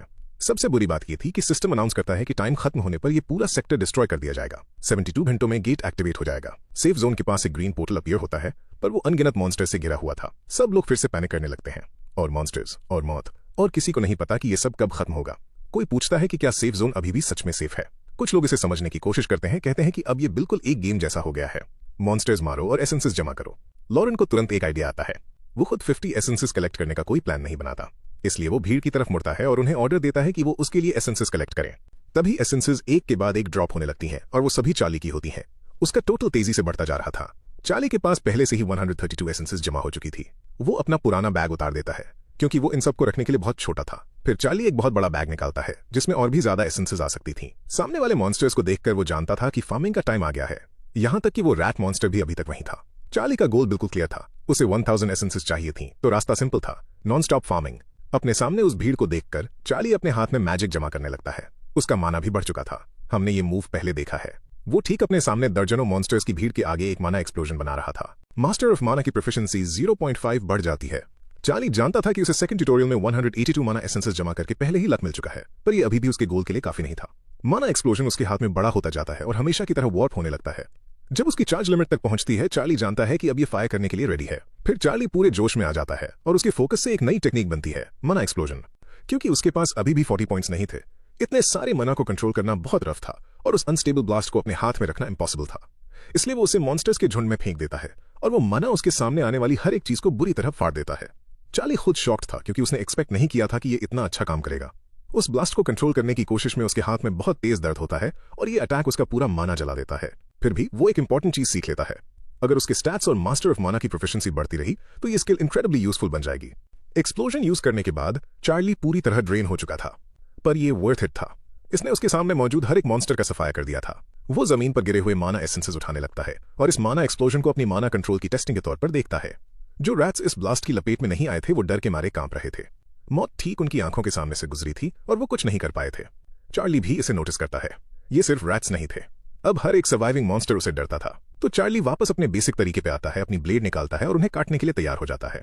अपना टाइम वेस्ट न करते हुए वो अपने वेपन पर आर्केन पावर कोट करता है। काफी वक्त गुजर जाता है। अब ट्यूटोरियल का आखिरी दिन था। 3 लोग सबवे स्टेशन में अकेले आगे बढ़ रहे थे। उस जगह से बुरी तरह डरे हुए थे। उनमें से एक जूनहो कहता है कि जब तीसरा ट्यूटोरियल शुरू हुआ था तो वहां 1400 लोग थे, पर अब सिर्फ 400 ही बचे हैं, इसलिए उन्हें छिपे रहने की जरूरत है। सेबेस्टियन उसकी बात से सहमत होता है। जैसे ही वो होंग स्टेशन में और गहराई तक जाते हैं, उनमें से एक सोचता है कि क्या ये जगह हमेशा से इतनी ह्यूज थी। तीसरे मेंबर की एंट्री होती है जिसका नाम लिन जुन होंग था, पर हम उसे जूलिया कहेंगे। वो अचानक ग्रुप का ध्यान खींचती है। थोड़ा आगे उसे एक कन्वीनियंस स्टोर नजर आता है। वो सब खुश हो जाते हैं, कम से कम अब वो अपनी फूड सप्लाईज रिफिल कर पाएंगे। जून हो जो भूखा था और रामेन खाने के लिए बेताब था, दौड़कर आगे निकल जाता है। सेबेस्टियन जो उतना ही एक्साइटेड था, एक प्रॉब्लम पॉइंट आउट करता है। उनके पास इसे पकाने के लिए पानी नहीं होगा। फिर भी हंसते हुए और बिना ध्यान दिए जून हो मजाक में कहता है कि अगर जरूरत पड़ी तो वो इसे कच्चा ही खा लेगा। उसे बस रामेन और एक भरा हुआ पेट चाहिए था, पर एक स्पाइडर के लिए जून हो खुद एक खाना था। वो स्पाइडर वेट नहीं करती, वो ऊपर से गिरती है और ठीक जून हो के सिर को काट लेती है। सेबेस्टियन और जूलिया शॉक में फ्रीज हो जाते हैं। उनका भूखा दोस्त खाने की तलाश में आगे बढ़ा था और खुद खाना बन गया। सिचुएशन तेजी से और बुरी होने लगती है और भी मॉन्स्टर्स उन पर झपट्टा मारने आ जाते हैं। सेबेस्टियन समझ जाता है कि ये बहुत बुरा है। एक ही जगह पर कुछ ज्यादा ही मॉन्स्टर्स इकट्ठे थे। वो अपना क्लब निकालता है, जबकि जूलिया डर के मारे कांप रही थी। वो सोचती है कि वो एक साथ इतने सारों से कैसे लड़ पाएंगे। उसने जिंदा रहने के लिए इतनी मेहनत की थी और यहां तक कि लेवल अप भी किया था, पर अब वो सब इस थ्रेट के सामने जीरो लग रहा था। जूलिया इतनी डरी हुई थी कि वो हिल तक नहीं पा रही थी। एक रैट बिना किसी हेजिटेशन के अपने अगले शिकार के लिए चार्ज करता है। अपनी प्योर इंस्टिंक्ट पर एक्ट करते हुए जूलिया उस रैट को ब्लॉक करती है। वो उसे उठाकर साइड में फेंक देती है, पर एक दूसरा रैट इसी मौके का वेट कर रहा था और दूसरी तरफ से उस पर लंच करता है। ये रैट पहले वाले से ज्यादा स्मार्ट था। वो जूलिया के हाथ को पकड़ लेता है। सेबेस्टियन देखता है कि वो मुसीबत में है, पर वो उसकी मदद नहीं कर सकता। एक स्ट्रॉन्ग ज़ॉम्बी ठीक उसके सामने खड़ा था। एक हिट खाने के बाद भी वो ज़ॉम्बी आगे बढ़ता रहता है। उसे कोई दर्द महसूस नहीं हो रहा था और वो सेबेस्टियन पर दोबारा अटैक करता है। सेबेस्टियन उसे रोक नहीं पाता। वो ज़ॉम्बी उसके हाथ को टारगेट करता है और अपने टूटे फूटे दांतों से उस पर बुरी तरह काट लेता है। जूलिया किसी तरह उस रैट को अपने ऊपर से हटाती है, पर उसी वक्त सेबेस्टियन के हाथ में ज़ॉम्बी के दांत गड़े हुए थे और वो सीरियस ट्रबल में था। वो उसकी तरफ देखती है और अपना फोकस खो बैठती है। अगर ऐसा ही चलता रहा तो वो दोनों यहीं मारे जाएंगे और वो दुनिया में किसी भी चीज से ज्यादा जिंदा रहना चाहती थी। वो छोटी सी ओपनिंग काफी थी। एक और रैट जूलिया पर जंप करता है और वो टोटल डिस्पेयर में डूब जाती है। अब ये तय था कि वो नहीं बचेगी। तभी आउट ऑफ नोवेयर जूलिया के ऊपर किसी ने एक बड़ा सा कैन फेंका और वो रैट वहीं का वहीं ढेर हो गया। जूलिया को बिल्कुल आइडिया नहीं था कि अभी क्या हुआ। उसे बस इतना पता था कि उस रैट पर कुछ जोर से लगा और वो तुरंत मर गया। वो जल्दी से आसपास देखती है ये ढूंढने के लिए कि ये किसने फेंका था। अंधेरे की गहराई से एक आवाज आती है, तुम लोग कुछ ज्यादा ही शोर मचा रहे हो। मैं सो रहा था और तुमने मुझे जगा दिया। अब मुझे सच में गुस्सा आ रहा है। ये चार्ली था। वो डार्क से बाहर आता है। उसकी आंखों में गुस्सा भरा था और उसके हाथ में ग्रेप लीव्स का एक और कैन था। जैसे ही जूलिया उसे देखती है, वो समझ जाती है कि लेवल्स और स्टैट्स के बीच का गैप कितना बड़ा हो सकता है। उसने अभी जो किया था वो इनसेन था। वो उसे अपना अगला थ्रो रेडी करते हुए देखती है। ये चीज और भी ज्यादा क्रेजी थी। उसने एक मॉन्स्टर को सिर्फ एक कैन से मार दिया था। चार्ली दूसरा कैन सीधा उस ज़ॉम्बी के सिर पर मारता है और उसका सिर धड़ से क्लीनली अलग कर देता है। हर तरफ ग्रेप लीव्स फैल जाते हैं। हिट लगने के बाद कैन जमीन पर गिरता है, पर वो अभी रुका नहीं था। वो अपनी सोर्ड को पकड़ता है और उसमें अपनी पावर डालता है। उसका फोर्स इतना हैवी था कि उसके पैरों के नीचे की जमीन भी वॉर्प होने लगती है। फिर वो इतनी तेजी से आगे बढ़ता है कि ऐसा लगता है जैसे वो एक ही वक्त में दो जगहों पर मौजूद हो। अभी भी गुस्से में वो उनके पास पहुंचता है और रेंज्ड अटैक से क्लोज कॉम्बैट में स्विच कर लेता है। एक ब्रूटल स्ट्राइक सीधे स्पाइडर के सिर पर लैंड होती है और एक झटके में उसे काट देती है। उसके ठीक बाद वो दूसरी स्पाइडर को भी फाड़ देता है, एक स्मूथ फॉलो अप मूव में उसे चीरते हुए। जब तक पहली स्पाइडर की लाश जमीन पर गिरती, दूसरी पहले ही मर चुकी थी। जूलिया और सेबेस्टियन बस स्टंट होकर घूरते रह जाते हैं, जो उन्होंने अभी अपनी आंखों से देखा था। तभी जाकर चार्ली सांस लेने के लिए रुकता है। उसने ये सब एक ही झटके में कर दिया था। अब जब सारे मॉन्स्टर्स मर चुके थे, वो दोनों सर्वाइवर्स की तरफ घूमता है। सेबेस्टियन जल्दी से उसे थैंक यू कहता है और जूलिया कहती है कि उसने उनकी जान बचाई है। पर अचानक सेबेस्टियन को उस ज़ॉम्बी बाइट का दर्द महसूस होने लगता है। दर्द बहुत तेज था। वो अपने घुटनों पर गिर जाता है और जूलिया उसकी मदद के लिए भागती है। चार्ली अपनी इन्वेंट्री खोलता है और कुछ निकालता है। वो उनकी तरफ एक हीलिंग ऑइंटमेंट फेंकता है और जूलिया से कहता है कि इसे घाव पर रगड़ो क्योंकि ये अच्छा काम करता है। फिर वो सेबेस्टियन से पूछता है कि उसका वाइटैलिटी स्टैट कितना है। सेबेस्टियन बताता है कि वो अराउंड 17 है। चार्ली मजाक करता है कि कम से कम वो मरेगा तो नहीं, हालांकि उसका हाथ शायद कुछ वक्त के लिए यूजलेस हो जाए। ये सुनकर सेबेस्टियन आधा मरा हुआ फील करने लगता है। जूलिया जल्दी जल्दी सेबेस्टियन का ट्रीटमेंट शुरू करती है, ये उम्मीद करते हुए कि वो ठीक हो जाएगा और ज़ॉम्बी में नहीं बदलेगा। चार्ली, जो अभी कुछ देर पहले ही उठा था, हिसाब लगाता है कि वो करीब 6 घंटे सोया था। इस रेस्ट से काफी आराम मिला, पर वो अभी भी चाहता था कि काश वो थोड़ी देर और सो पाता। फिर उसे याद आता है कि 4 दिन पहले जब से ट्यूटोरियल शुरू हुआ था, वो एक बार भी नहीं सोया था, इसलिए ये छोटा सा रेस्ट भी उसके लिए बहुत मैटर करता था। उसे ये भी याद आता है कि उसने अपना सेंट छिपाने के लिए एक ओडरलेस पाउडर खरीदा था ताकि मॉन्स्टर्स उसे ढूंढ ना सकें। यही एक लौती वजह थी कि वो बिना किसी अटैक के सो पाया। अब जब वो जाग चुका था तो दोबारा फार्मिंग करने का टाइम आ गया था। वो उस कपल पर एक नजर डालता है जिन्हें उसने अपने नैप के दौरान शेल्टर किया था। फिर वो शांति से मुड़ता है और वहां से चलने लगता है। उसे जाते हुए देखकर जूलिया पूछती है कि क्या वो वहां नीचे हंट करने जा रहा है। वो उसे वार्निंग देती है कि नीचे ऊपर से भी ज्यादा मॉन्स्टर्स हैं और अगर उसकी किस्मत बुरी रही तो उसका सामना उस अंडरग्राउंड स्नेक से हो सकता है। चार्ली जवाब देता है कि वो वहां रुकने भी नहीं वाला। इस लेवल पर मुश्किल से कोई मॉन्स्टर्स थे। उसके लिए ये जगह तो सिर्फ उसका रेस्टोरेंट और आराम करने की जगह थी। जूलिया शॉक्ड रह जाती है और पूछती है कि मॉन्स्टर से भरी इस जगह पर कोई भला सो कैसे सकता है। एक शांत और सुपीरियर लुक के साथ चार्ली कहता है कि उसका असली हंटिंग ग्राउंड कहीं और है। फिर वो सबवे में और गहराई तक सेकंड लेवल की तरफ चला जाता है। वो एरिया और भी खाली था। सेकंड लेवल असल में डंजन का एंट्रेंस था और वहीं पर चार्ली अपना शिकार करता था। चलते चलते वो पूछता है कि अगर उन्हें पता था कि ये जगह डेंजरस है तो वो यहाँ नीचे आए ही क्यों। जूलिया उसे बताती है कि जमीन के ऊपर चीजें बहुत बदल चुकी हैं। लोगों ने ग्रुप्स बना लिए हैं और कुछ ग्रुप्स ने एक दूसरे को मारना शुरू कर दिया है। ऊपर का एरिया अब पूरी तरह केओस और हेल बन चुका है क्योंकि हर कोई दूसरे के एसेंसेस चुराने की कोशिश कर रहा है। चार्ली समझ जाता है कि उन पर अटैक हुआ था और वो अपनी जान बचाकर यहाँ नीचे भागे थे। जूलिया इस बात को कंफर्म करती है और सेबेस्टियन ऐड करता है कि ऊपर इतना खतरा था कि उन्होंने परवाह करना ही छोड़ दिया और बस यहाँ चार्ली के पीछे पीछे चले आए। और गहराई में जाते हुए चार्ली पूछता है कि क्या ऐसा करते हुए उनकी जान जाते जाते नहीं बची थी। जूलिया कहती है कि फिर भी ये वर्थ इट था क्योंकि आखिर में वो जिंदा बच गए। इससे पहले कि वो अपनी बात पूरी कर पाती, डंजन की गहराई से डरावनी आवाजें आने लगती हैं। सेबेस्टियन टेंस हो जाता है और एक बार फिर बुरी तरह डर जाता है। चार्ली पीछे मुड़कर उसके ही शब्दों को रिपीट करता है, मेरी वजह से। फिर वो कोडली उन्हें याद दिलाता है कि ऐसा कोई प्रॉमिस नहीं है कि वो उन्हें नहीं मारेगा और उनके एसेंसेस नहीं छीनेगा। तब जाकर उन्हें एहसास होता है उनकी जान बचाने के बाद वो उससे डरना भूल गए थे। ऊपर के लोगों और नीचे के मॉन्स्टर्स को कंपेयर करें तो चार्ली यहाँ सबसे ज्यादा खतरनाक हो सकता था। कांपते हुए सेबेस्टियन कहता है कि चार्ली के पास शायद पहले से ही जरूरत के सारे एसेंसेस हैं तो उन्हें मारने का कोई रीजन नहीं बनता। हाथ में सोर्ड लिए चार्ली उस पर दबाव डालता है, क्या हो अगर मुझे और भी ज्यादा एसेंसेस चाहिए हो। तब भी सेबेस्टियन कहता है कि उसे अभी भी नहीं लगता कि चार्ली उन्हें मारेगा। चार्ली पॉइंट आउट करता है कि अगर वो खुद उन्हें ना भी मारे तो भी वो मारे ही जाएंगे और उसे ये एक्सप्लेन करने की जरूरत नहीं है कि क्यों। जूलिया बुरी तरह डरी हुई थी पर उसे कुछ अजीब लगता है। अगर वो उन्हें मारने का प्लान बना रहा था तो पहले ये सब एक्सप्लेन क्यों कर रहा है। फिर वो समझ जाती है कि वो क्या चाहता है तो वो सीधे उससे पूछती है, तुम हमसे क्या चाहते हो। चार्ली मुस्कुराता है। आखिरकार अब वो समझ गए थे। वो कहता है ये बुरी डील नहीं है, अगर तुम अच्छा काम करोगे तो मैं अपने एसेंसेस तुम्हारे साथ शेयर भी करूंगा। वो दोनों जो एक सेकंड पहले डर से कांप रहे थे इस ऑफर को सुनकर स्टन रह जाते हैं। जल्द ही एक जहरीला सांप अपीयर होता है, गुस्से में, भूखा और खाने के लिए बेताब। वो सीधे सेबेस्टियन की तरफ बढ़ता है और वो अपनी जान बचाकर भागता है।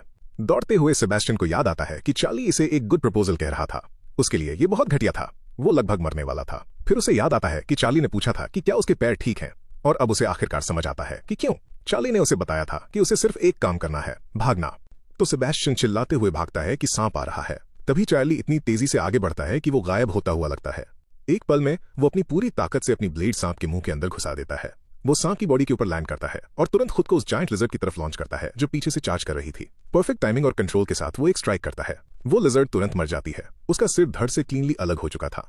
सेबेस्टियन आखिरकार थक कर अपने घुटनों पर गिर जाता है। जब वो पीछे मुड़कर देखता है तो उसे अपनी आंखों पर यकीन नहीं होता। चार्ली की हंटिंग स्पीड अनरियल थी। जो भी मॉन्स्टर उसका पीछा कर रहा था वो तुरंत फाड़ दिया गया था। सेबेस्टियन सोचने लगता है कि चार्ली के पास अब तक कितने एसेंसेस हो गए होंगे। अगर वो इस तरह हंट करता है तो जमीन पर हर तरफ एसेंसेस गिरती रहेंगी।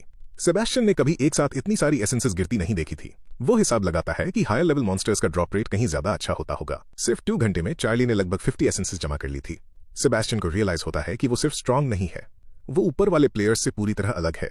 चार्ली वापस आता है। आते हुए एसेंसेस कलेक्ट कर रहा था। वो थका हुआ था पर अभी भी हंटिंग कर रहा था। उसकी पूरी बॉडी खून से सनी हुई थी पर उसमें से एक बूंद भी उसका नहीं था। वो सब मॉन्स्टर्स का था। चार्ली सेबेस्टियन से पूछता है कि उसके पास कितनी एसेंस है। सेबेस्टियन तुरंत टेंस हो जाता है। चार्ली को वहां हाथ में सोर्ड लिए खड़ा देखकर डर जाता है। सेबेस्टियन कहता है कि उसके पास टोटल 6 एसेंसेस है। चार्ली उसे कहता है कि उसने अच्छा काम किया इसलिए वो एक अपने पास रख ले। तो सेबेस्टियन अपनी 5 एसेंसेस चार्ली को दे देता है। साथ ही वो सोच रहा था कि मॉन्स्टर्स के आने की स्पीड उससे कहीं ज्यादा स्लो है जितनी तेजी से चार्ली उन्हें मार रहा था। ये सोचकर उसे हैरानी होती है कि आखिर चार्ली इतनी सारी एसेंसेस का क्या करने वाला है जबकि उसके पास पहले ही 50 से ज्यादा है। फिर सेबेस्टियन मेंशन करता है कि जूलिया को थोड़ा वक्त लग रहा है और चार्ली शांति से कहता है कि थोड़ा वेट करो, वो जल्दी ही वापस आ जाएगी। उसके बाद सेबेस्टियन एक और सवाल उठाता है और पूछता है कि चार्ली का लेवल क्या है। वो कहता है कि चार्ली जिस स्पीड से हंट करता है उसे लगा था कि चार्ली उससे कहीं ज्यादा तेजी से लेवल अप कर रहा होगा। चार्ली कहता है कि उसने बस थोड़ी स्पीड बढ़ाई है और अब वो उतनी तेजी से लेवल अप नहीं कर रहा। एक रियल लेवल गेन करने के लिए अब उसे अगले ट्यूटोरियल का वेट करना पड़ेगा। ये जवाब सुनकर सेबेस्टियन स्टन रह जाता है। अगर वहां के सारे मॉन्स्टर्स मिलकर भी चार्ली को मुश्किल से कोई एक्सपी दे पा रहे हैं तो चार्ली का लेवल इंसेनली हाई होगा।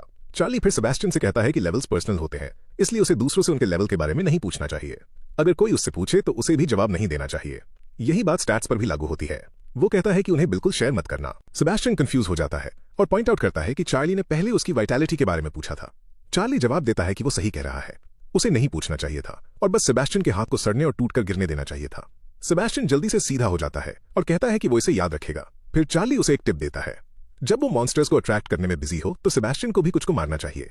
लेवल अप करने पर फोकस करो और केयरफुल रहो। ठीक तभी जूलिया की आवाज अचानक चिल्लाती है और चार्ली में वापस आ गई और यहाँ एक सांप है, एक छिपकली है, एक सास है, एक साला है, सब मेरे पीछे पड़े हैं, बस भागो। सेबेस्टियन डर के मारे पैनिक करने लगता है क्योंकि जब जूलिया आती है इसका मतलब होता है भागने का टाइम आ गया है।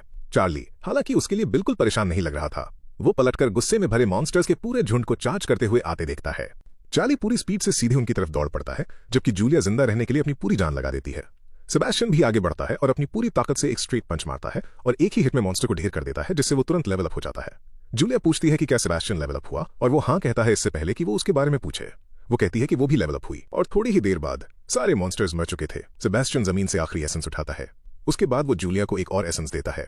इसके साथ ही सेबेस्टियन और जूलिया दोनों के पास अब 50 to 50 एसेंसेस हो गए थे और जूलिया इस बात को कंफर्म करती है। जूलिया सच में बहुत थैंकफुल थी। वो कहती है कि पहले उनके पास सिर्फ 20 एसेंसेस थे, पर इस हंटिंग स्पीड की वजह से उन्होंने बाकी के बहुत जल्दी जमा कर लिए। फिर वो प्रोटैगनिस्ट को उसकी मदद के लिए दोबारा थैंक यू कहती है। वो भी उन्हें थैंक यू कहता है, क्योंकि उन दोनों के आसपास होने से उसकी हंटिंग एफिशिएंसी 50% बढ़ गई थी। अपने दिमाग में वो ये भी सोच रहा था कि उसने अपनी उम्मीद से कहीं ज्यादा एसेंस जमा कर लिए हैं। उसके बाद चार्ली टाइम चेक करता है और देखता है कि गेट खुलने का वक्त लगभग आ गया है, इसलिए वो उन दोनों को बुलाता है और कहता है कि अब बाहर निकलने का टाइम आ गया है। वो चाहता था कि जब गेट खुले तब वो लोग बाहर हों।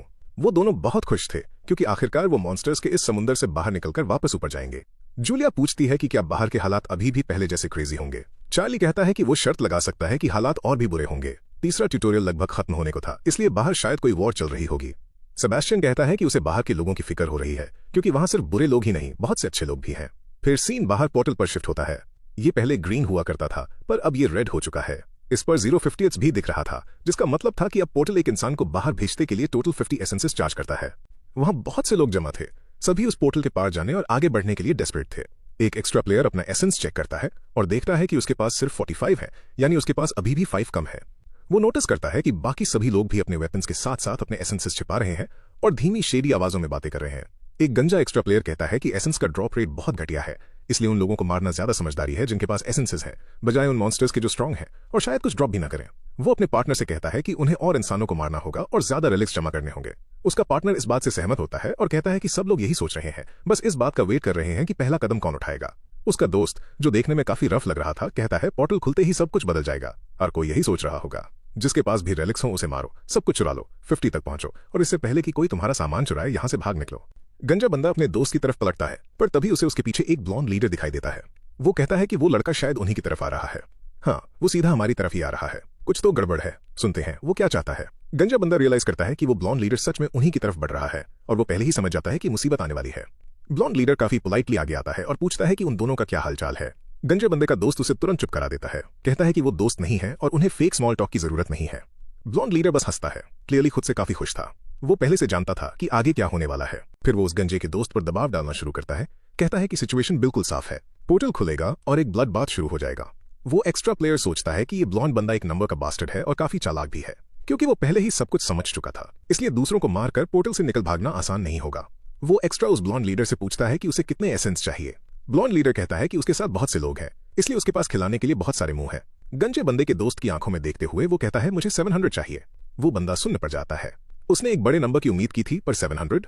अपनी मुट्ठी भींचकर वो गुस्से से आग बबूला हो जाता है। उसके पूरे ग्रुप के पास मिलाकर सिर्फ 300 एसेंस थे और ये ब्लॉन्ड बास्टर्ड 700 की डिमांड कर रहा था। वो जानता था कि ये डिमांड इनसीन है, जिसका मतलब था कि लड़ाई लगभग तय थी। ब्लॉन्ड लीडर बड़ा दिल दिखाने का नाटक करता है और कहता है कि वो कीमत थोड़ी कम कर देगा। अगर वो 400 दे दें तो वो शांति से जा सकते हैं और उसका ग्रुप बाकी के कहीं और से जुगाड़ लेगा। वो दूसरा बंदा उसे घूरता है और समझ जाता है कि ये सिचुएशन अब हेल में बदल रही है। इनकार करने का सीधा सा मतलब वॉर का ऐलान करना होगा। उसके ग्रुप में 20 लोग थे, जबकि उस ब्लॉन्ड लीडर के पास 50 थे। वो यही सोचता रहता है कि आखिर वो 400 एसेंस कहां से लाएगा और आखिरकार डिसाइड करता है कि वो लड़ना पसंद करेगा। पर ठीक तभी कोई उस टेंशन भरे माहौल को चीरते हुए आता है। ये जूलिया और सेबेस्टियन थे। वो दोनों पोलाइटली रास्ता मांगते हैं और ठीक सबके बीच से चलते हुए आगे बढ़ते हैं। ब्लॉन्ड लीडर मुड़कर देखता है कि चल क्या रहा है। जैसे ही सेबेस्टियन उस ब्लॉन्ड लीडर को देखता है, वो उस बड़े कमीने को पहचान जाता है और सेबेस्टियन के ठीक पीछे आता है द फियरलेस चार्ली। वो सबके पास से गुजरता है और जमीन पर एक बॉक्स पटक देता है। अब पूरी भीड़ ये फिगर आउट करने में लगी थी कि उसके अंदर क्या है। अभी भी फ्रेंडली होने का नाटक करते हुए ब्लॉन्ड लीडर चार्ली से पूछता है कि वो इतने वक्त से कहां था। चार्ली ने ऊपर देखने की जहमत तक नहीं उठाई। वो बस इतना कहता है कि उसे कुछ काम थे, बस इतना ही। फिर ब्लॉन्ड लीडर पूछता है कि क्या वो सारे एसेंस जमा कर पाया, और चार्ली जवाब देता है ऑब्वियसली। उसी पल चार्ली अपना डिमेंशनल बैग निकालता है और मैजिक एसेंसेस का एक बहुत बड़ा ढेर जमीन पर पलटने लगता है। हर कोई शॉक में घूरता रह जाता है कि एक ही जगह पर इतनी सारी एसेंसेस कैसे हो सकती हैं। ये कंप्लीटली क्रेजी था। सैकड़ों एसेंसेस वहां पड़े थे। भीड़ में से कोई पूछता है कि उसके पास कितने हैं और दूसरा कहता है उस बॉक्स में कम से कम 1000 तो होंगे ही। ब्लॉन्ड लीडर बस यही सोच पाता है, कैसा कमीना है, उसने इतने सारे एसेंसेस कैसे जमा किए। फिर भी उसका कॉन्फिडेंस बढ़ने लगता है। उसके साथ काफी आदमी थे, इसलिए वो सोचता है कि चार्ली को मारना और उन सारी एसेंसेस को लूट लेना काफी आसान होगा। आखिरकार उसके पास 50 आदमी थे और वो यही सोचते जा रहा था कि चार्ली चाहे जितना भी स्ट्रांग हो, वो अकेले उन सबसे एक साथ लड़ ही नहीं सकता। अपना सिर उठाए बिना ही प्रोटैगनिस्ट अचानक कहता है, हे ब्लॉन्ड गाय। फिर वो उन सबको जमीन पर ध्यान से देखने को कहता है। ब्लॉन्ड लीडर को पहले समझ नहीं आता कौन सी जमीन, पर जब वो नीचे देखता है तो उसे वहां एक निशान दिखता है और उसे रियलाइज होता है कि प्रोटैगनिस्ट ने जमीन पर एक लाइन ड्रॉ की है। तो उसका ये मतलब था। चार्ली उनसे कहता है कि उन सबको एसेंस चाहिए, राइट? फिर वो ऐड करता है कि उसे खुद अब इन एसेंसेस की जरूरत नहीं है क्योंकि उसके पास पहले से ही काफी है। और जैसे ही भीड़ एसेंस के लिए गिड़गिड़ाने लगती है, चार्ली कहता है, श्योर, मैं तुम्हें कुछ दे दूंगा पर फ्री में नहीं, मैं इन्हें बेचूंगा। एक एसेंस 100 पॉइंट्स का, और अगर कोई मुझसे खरीदना चाहता है तो उसे इस लाइन के अंदर आने के लिए पहले परमिशन लेनी होगी, तभी वो अंदर कदम रख सकते हैं। भीड़ तुरंत कंप्लेन करने लगती है कि ये बहुत महंगा है। एक एसेंस के लिए 100 पॉइंट्स कुछ ज्यादा ही है। एक एक्स्ट्रा पॉइंट आउट करता है कि शॉप भी एसेंस नहीं बेचती, तो एक लौती जगह जहां से उन्हें ये मिल सकती है वो प्रोटैगनिस्ट ही है। ब्लॉन्ड लीडर अपना चाकू निकालता है और कहता है, ओ अच्छा ऐसी बात है। वो प्रोटैगनिस्ट की तरफ ब्लेड पॉइंट करता है और उसे एक सेल्फिश बास्टर्ड बुलाता है। कहता है कि वो इन एसेंसेस को फ्री में देकर सैकड़ों लोगों की जान बचा सकता था, पर इसके बजाय वो इसे बेचना चाहता है। हवा में उड़ाते हुए ब्लॉन्ड लीडर चार्ली की तरफ चाकू दिखाता है और कहता है, और क्या हो अगर हमारे पास पैसे ही ना हो?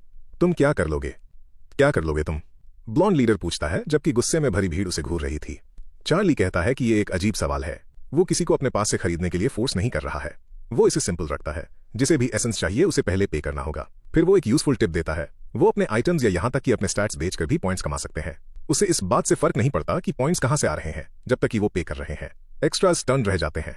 वो पूछने लगते हैं कि क्या वो सच में आइटम्स और एट्रीब्यूट्स बेच सकते हैं, क्योंकि उन्हें इसका बिल्कुल आइडिया नहीं था। ब्लॉन्ड लीडर नफरत से जल उठता है और लफड़ा शुरू करने के लिए रेडी लग रहा था। वो चार्ली की बेइज्जती करना शुरू करता है, क्लेम करता है कि उसने जरूर ये सब दूसरे प्लेयर्स को मारकर और लूट कर हासिल किया होगा और अब वो इससे पैसे कमाना चाहता है। फिर वो पूछता है कि क्या चार्ली को सच में लगता है कि लोग इस बात को एक्सेप्ट करेंगे। चार्ली बस उसकी तरफ देखता है और कहता है, और अगर मैंने चुराया भी हो तो तुम क्या कर लोगे? चार्ली के पीछे खड़ी जूलिया तुरंत पलटकर जवाब देती है। वो चिल्लाती है कि उसे किसी को भी चोर बुलाने का कोई हक नहीं है, जबकि उसने खुद अपने ग्रुप को लूटा और उन्हें मार डाला। वो और जोर से चिल्लाती है, कहती है कि उसने उसके सभी दोस्तों का मर्डर किया है। वो पूछती है कि क्या उसे थोड़ा सा भी आइडिया है कि उससे बच निकलना उसके लिए कितना मुश्किल था। सेबेस्टियन उसकी बात का सपोर्ट करता है, कहता है वो झूठ बोल रहा है, हम लोग पूरे टाइम चार्ली के साथ थे और उसने किसी से कुछ नहीं चुराया। सेबेस्टियन ऐड करता है कि ब्लॉन्ड बंदा एक्सपोज हो गया है, इसलिए अब वो अपनी क्राइम्स किसी और पर डालने की कोशिश कर रहा है। असली चोर वो खुद है और वो बेशरम है। वो ये भी पॉइंट आउट करता है कि वहां कोई अभी तक सच में चार्ली को नहीं जानता। ये बात ब्लॉन्ड लीडर को और ज्यादा मैड कर देती है और वो उन पर चिल्लाने लगता है। वो तीनों को धमकाता है।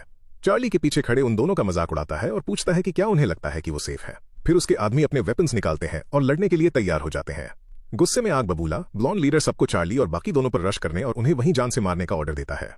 वो एक्स्ट्रास गुस्से से भरे हुए सीधे चार्ली की तरफ चार्ज करते हैं, जैसे ही उनमें से 2 लोग बिना परमिशन के उस लाइन को क्रॉस करते हैं।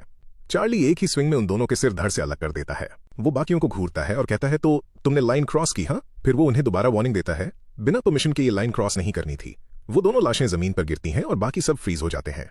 उसका स्ट्राइक इतना फास्ट था कि उन्हें पता तक नहीं चला। अब जाकर उस ब्लॉन्ड लीडर को उस लाइन के बारे में याद आता है जिसका जिक्र चार्ली ने पहले किया था।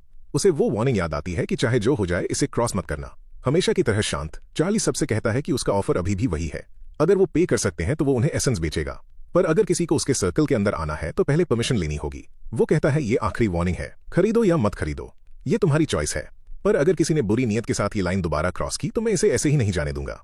फिर वो खड़ा होता है, उनकी आंखों में सीधा देखता है और कहता है कि वो उस हर एक इंसान को मार देगा जो उस पर अटैक करने के लिए इस लाइन को क्रॉस करेगा। उसके बाद प्रोटैगनिस्ट अपनी बेसिक आर्केन सोर्ड निकाल लेता है। 48 आदमी बचे होने के बावजूद ब्लॉन्ड लीडर पूरी तरह अपना दिमाग खो देता है। वो उन्हें चार्ली को अभी मारने और नरक में भेजने का ऑर्डर देता है, जबकि वो खुद सेफ पीछे खड़ा रहता है। एक आदमी चार्ली पर अटैक करता है। चार्ली झुककर डॉज कर लेता है। दूसरा पीछे से अटैक करता है, पर वो कुछ ज्यादा ही फास्ट था। प्रोटैगनिस्ट पहले आदमी का सिर उड़ा देता है और दूसरे को 2 हिस्सों में चीर देता है। चार्ली एक ब्लर की तरह मूव करता है, 10 मीटर की दूरी से एक साथ 5 आदमियों को ढेर कर देता है। जिस किसी ने भी लाइन क्रॉस की वो लगभग तुरंत मारा गया। ब्लॉन्ड लीडर डर से कांपने लगता है। वो जो देख रहा था वो इम्पॉसिबल लग रहा था। कोई भी नॉर्मल इंसान इतना स्ट्रांग या फास्ट नहीं हो सकता। फिर उसे रियलाइज होता है उसका लेवल अभी भी लेवल 1 है, क्योंकि उसने हंटिंग करने के बजाय सेफ जोन में छिपना बेहतर समझा था। वो भूल गया था कि ये किस तरह की दुनिया है। यहाँ ताकतवर लोग रूल करते हैं और चार्ली क्लियरली उससे कहीं ऊपर था, इसलिए वो भागने के लिए तैयार होता है। अपने दिमाग में वो खुद को तसल्ली देता है कि वो ठीक रहेगा क्योंकि उसने लाइन क्रॉस नहीं की है, क्योंकि चार्ली सिर्फ उन्हें मार रहा है जिन्होंने ऐसा किया। शायद वो अभी भी जिंदा बच जाए। वो सोचता है कि जब तक वो घूमकर लाइन के पीछे रहेगा वो सर्वाइव कर सकता है, पर चार्ली उसे पुकारता है। वो कहता है, हे ब्लॉन्डी, कचरे के डिब्बे, क्या तुझे लगा पीछे खड़े रहने से तू बच जाएगा? अगर तुम मुझे मारने के प्लान से इस लाइन को क्रॉस करने की सोचते भी हो तो मैं खुद तुम्हारे पास आऊंगा। फिर मुस्कुराते हुए वो ऐड करता है कि उसने उसके समेत सारे 48 चेहरे याद कर लिए हैं। वो उनमें से हर एक को मारने का वादा करता है। ब्लॉन्ड लीडर डर के मारे जमा का जमा रह जाता है, ये रियलाइज करते हुए कि चार्ली सच में ऐसा ही करेगा। इससे पहले कि वो रिएक्ट कर पाता, चार्ली एक पल में उसके पास पहुंचता है और उसका सिर धड़ से अलग कर देता है। उसके बाद जिसने भी लाइन क्रॉस की और जो कोई भी उस ब्लॉन्ड लीडर के गैंग से जुड़ा था, उन सब का सफाया कर दिया जाता है। ये एक कंप्लीटली ब्लड बाथ में बदल जाता है। हर तरफ लाशें पड़ी थी और प्रोटैगनिस्ट वापस अपने एसेंस के बॉक्स के पास चलता है। वो बड़ी कैजुअली कहता है कि ये क्या कचरा फैल गया और कंप्लेन करता है कि वो लोग कितने अनोइंग थे। फिर वो डिसाइड करता है कि वो कहीं और बैठेगा। बॉक्स उठाकर वो भीड़ की तरफ बढ़ता है। डर के मारे हर कोई पीछे हट जाता है। वो दूसरा ग्रुप जो अब तक सिर्फ देख रहा था, हिलने तक की हिम्मत नहीं करता। वो सब शॉक में जमे हुए थे। आखिरकार अभी अभी एक अकेले इंसान ने बिना एक भी खरोच खाए 51 लोगों को बेरहमी से काट डाला था। गंजा बंदा इस बात को मानता है कि एक अकेले तगड़े फाइटर ने अकेले ही एक पूरे ग्रुप को कुचल दिया। वो अपनी मुट्ठी भींचता है, ये रियलाइज करते हुए कि वो गलत था जब उसने सोचा कि वो इस दुनिया में ढल चुका है। इकलौता शख्स जो असल में ढल चुका था वो सिर्फ चार्ली था। फिर वो इस ख्याल को छोड़ देता है और लड़ने का इरादा त्याग देता है, क्योंकि प्रोटैगनिस्ट के खिलाफ ब्रूट फोर्स बिल्कुल काम नहीं आएगी। इसलिए वो आराम से पूछता है, मुझे एसेंस खरीदने हैं, क्या मैं करीब आ सकता हूं? गंजा बंदा सोचता है कि पॉइंट्स के बिना उसका क्या प्लान है। उसका दोस्त उसे याद दिलाता है कि उसने पहले ही एक लैकी से पूछा था और लैकी ने कहा था कि वो उस वेपन को 500 पॉइंट्स में खरीदेगा। गंजे बंदे को अभी भी लगता है कि वो कुछ और ट्राई कर सकते हैं, पर उसका दोस्त उसे चुप करा देता है। वो कहता है कि चार्ली के हाथों में जितनी भी एसेंस है वो हंटिंग से आई है। क्या उन्हें सच में लगता है कि वो ऐसे किसी इंसान से लड़ सकते हैं? अगर चार्ली के पास लगभग 1000 एसेंस हैं, तो उसने कम से कम 12,000 मॉन्स्टर्स को मारा होगा। गंजा बंदा पूछता है कि उसे ये कैसे पता? उसका दोस्त कहता है कि हजारों मॉन्स्टर्स को मारे बिना कोई इतना स्ट्रांग नहीं बनता, और सबूत तुम्हारे सामने ही है। इन लाशों के पास अभी भी उनकी एसेंस बची हुई है। इसका मतलब चार्ली ने इन लोगों से नहीं चुराया। इसका मतलब है कि उसने अपने सारे एसेंस हंटिंग करके कमाए हैं, लोगों को लूट कर नहीं। तो ये डील बिल्कुल फेयर है। चार्ली पीछे मुड़कर देखता है और उस गंजे बंदे के दोस्त को करीब आने की परमिशन देता है। वो आदमी 5 एसेंस के लिए 500 पॉइंट्स ऑफर करता है और पूछता है कि चार्ली उसे कितने बेच सकता है। फिर वो अपना माइंड चेंज करता है और कहता है कि उसे 5 की जगह 7 चाहिए। गंजे बंदे का दोस्त समझ जाता है कि इस दुनिया के रूल्स चार्ली जैसे स्ट्रांग लोगों द्वारा बनाए जाते हैं, और देखते ही देखते प्रोटैगनिस्ट को 700 पॉइंट्स और मिल जाते हैं। एक बार जब सब लोग देख लेते हैं कि चार्ली सच में बिना किसी चालबाजी के एसेंस बेच रहा है, तो उनमें भी उससे खरीदने की हिम्मत आ जाती है। अपनी एसेंस मिलने के बाद गंजे बंदे का दोस्त पोर्टल की तरफ बढ़ता है और उसके अंदर गायब हो जाता है। फिर लोगों की एक भीड़ प्रोटैगनिस्ट की तरफ दौड़ती है। किसी को 10 चाहिए, किसी को 7, पर उन सबको एसेंस चाहिए थी। वहीं दूसरी तरफ एडमिनिस्ट्रेटर का लैकी सबका फायदा उठाना शुरू करता है। उनका सामान कौड़ियों के दाम खरीद रहा था। वो बिल्कुल एक राजा की तरह कमा रहा था। एक आइटम 300 पॉइंट्स का, दूसरा 200 का। जब कोई कंप्लेन करता है कि ये वेपन ओरिजिनली 1000 पॉइंट्स का था, तो लैकी कहता है कि प्राइस फेयर है क्योंकि वेपन डैमेज्ड है। और जब लोगों के पास बेचने के लिए आइटम्स खत्म हो जाते हैं, तो वो अपने एट्रीब्यूट्स बेचने लगते हैं। लैकी हर एक स्टैट पॉइंट को सिर्फ 100 पॉइंट्स में खरीद रहा था। जबकि प्रोटैगनिस्ट के पास पॉइंट्स का ढेर लगता जा रहा था, वो नोटिस करता है कि वो लैकी बहुत घटिया डील्स देकर सबको स्कैम कर रहा है। कुछ लोग अपने बहुत सारे एट्रीब्यूट्स बेच देते हैं, और चार्ली सोचता है कि सच कहूं तो उन स्टैट्स के बिना वहां मर जाना ही उनके लिए बेहतर होता। वो वैसे भी ज्यादा दिन नहीं टिकने वाले। फिर भी एंड में प्रोटैगनिस्ट इस बिजनेस से बहुत अमीर हो जाता है। अब उसके पास 167,400 पॉइंट्स हैं और ये बात उसे बेहद खुश करती है। चार्ली ने सोचा था कि 100,000 पॉइंट्स भी एक ह्यूज विन होगी, इसलिए 167,000 मिलना उसे अनरियल लग रहा था। अब वो श्योर है कि वो आखिरकार वही खरीद सकता है जो उसे चाहिए था। तभी जूलिया उसकी तरफ देखती है और कहती है, हे चार्ली, चलो चलते हैं। चार्ली पीछे मुड़ता है और पूछता है कि वो अभी तक यहाँ क्यों रुके हैं। जूलिया कहती है कि वो दोनों उसके साथ जाना चाहते हैं, पर चार्ली उन्हें साफ बताता है कि उसे कंपेनियंस रखने में कोई इंटरेस्ट नहीं है। सेबेस्टियन जवाब देता है कि चार्ली चाहे तो उन्हें पॉन्स की तरह यूज कर सकता है और वो उसके लिए भी एहसानमंद होगा।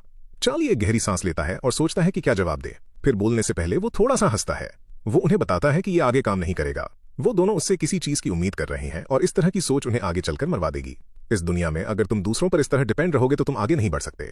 सेबेस्टियन पलटकर पूछता है कि क्या चार्ली भी तो आगे नहीं बढ़ रहा? चार्ली उन दोनों की तरफ इशारा करता है जो एकदम स्पीचलेस रह जाते हैं। फिर वो कहता है, इनका सफर यहीं खत्म होता है। मेरे पास उन्हें बेचने के लिए कोई एसेंस नहीं बची है और मेरे ऊपर डिपेंड रहकर इनका आगे बढ़ पाना पॉसिबल नहीं है। वो उन्हें गुड बाय कहता है और ठीक यहीं से पार्ट 2 शुरू होता है। चार्ली अपना बैग जमीन पर पटकता है और आगे जो होने वाला है उसके लिए तैयार होने लगता है। सेबेस्टियन बुरी तरह फ्रीज हो जाता है। उसे यकीन नहीं हो रहा था कि चार्ली ने अभी क्या किया। उसके दिमाग में चार्ली पक्का पागल है। आखिर वो अगला ट्यूटोरियल अब कैसे क्लियर करेगा? सेबेस्टियन कहता है कि चार्ली को कम से कम 50 एसेंसेस अपने लिए बचाकर रखने चाहिए थे। चार्ली बस अपने कंधे उचकाता है और कहता है कि वो नहीं जा रहा, इसलिए वो उसके बिना जा सकते हैं।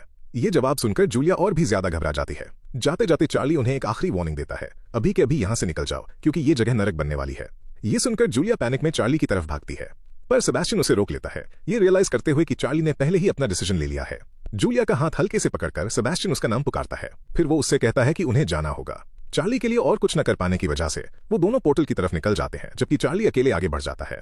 रास्ते में चार्ली आगे का प्लान बनाता है। अगला ट्यूटोरियल डिफेंस होना चाहिए। सर्वाइवल, कंपटीशन और हंटिंग के बाद यही पैटर्न सबसे ज्यादा सेंस बनाता है। तभी एक अनजान बंदा भागकर उसके पास आता है और पूछता है कि क्या उसने सच में सारी एसेंसेस बेच दी हैं। चार्ली उसे देखता है और जवाब देता है, हाँ, मैंने सब बेच दी। वो आदमी तुरंत अंदर से टूट जाता है और कांपते हुए कहता है कि यही उसकी आखिरी उम्मीद थी। पता चलता है कि वो अकेला नहीं है। 3 और लोग भी पोर्टल के पार जाने के लिए जरूरी एसेंसेस जमा नहीं कर पाए थे। चार्ली समझ जाता है कि आगे क्या आने वाला है और इसमें इन्वॉल्व ना होने का डिसाइड करता है।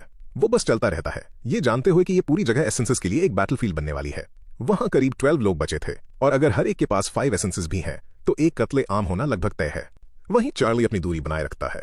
वो हिसाब लगाता है कि हेल शुरू होने में अब सिर्फ 1 घंटा बचा है, इसलिए वो शॉप ओपन करने के लिए एक लैकी को बुलाता है। एक नई प्रेजेंस फील होती है और चार्ली तुरंत रियलाइज करता है कि कोई बहुत ताकतवर शख्स वहां आ गया है। उसने एक्सपेक्ट किया था कि कोई मामूली लैकी आकर स्टोर खोलेगा, पर ऐसा नहीं होता।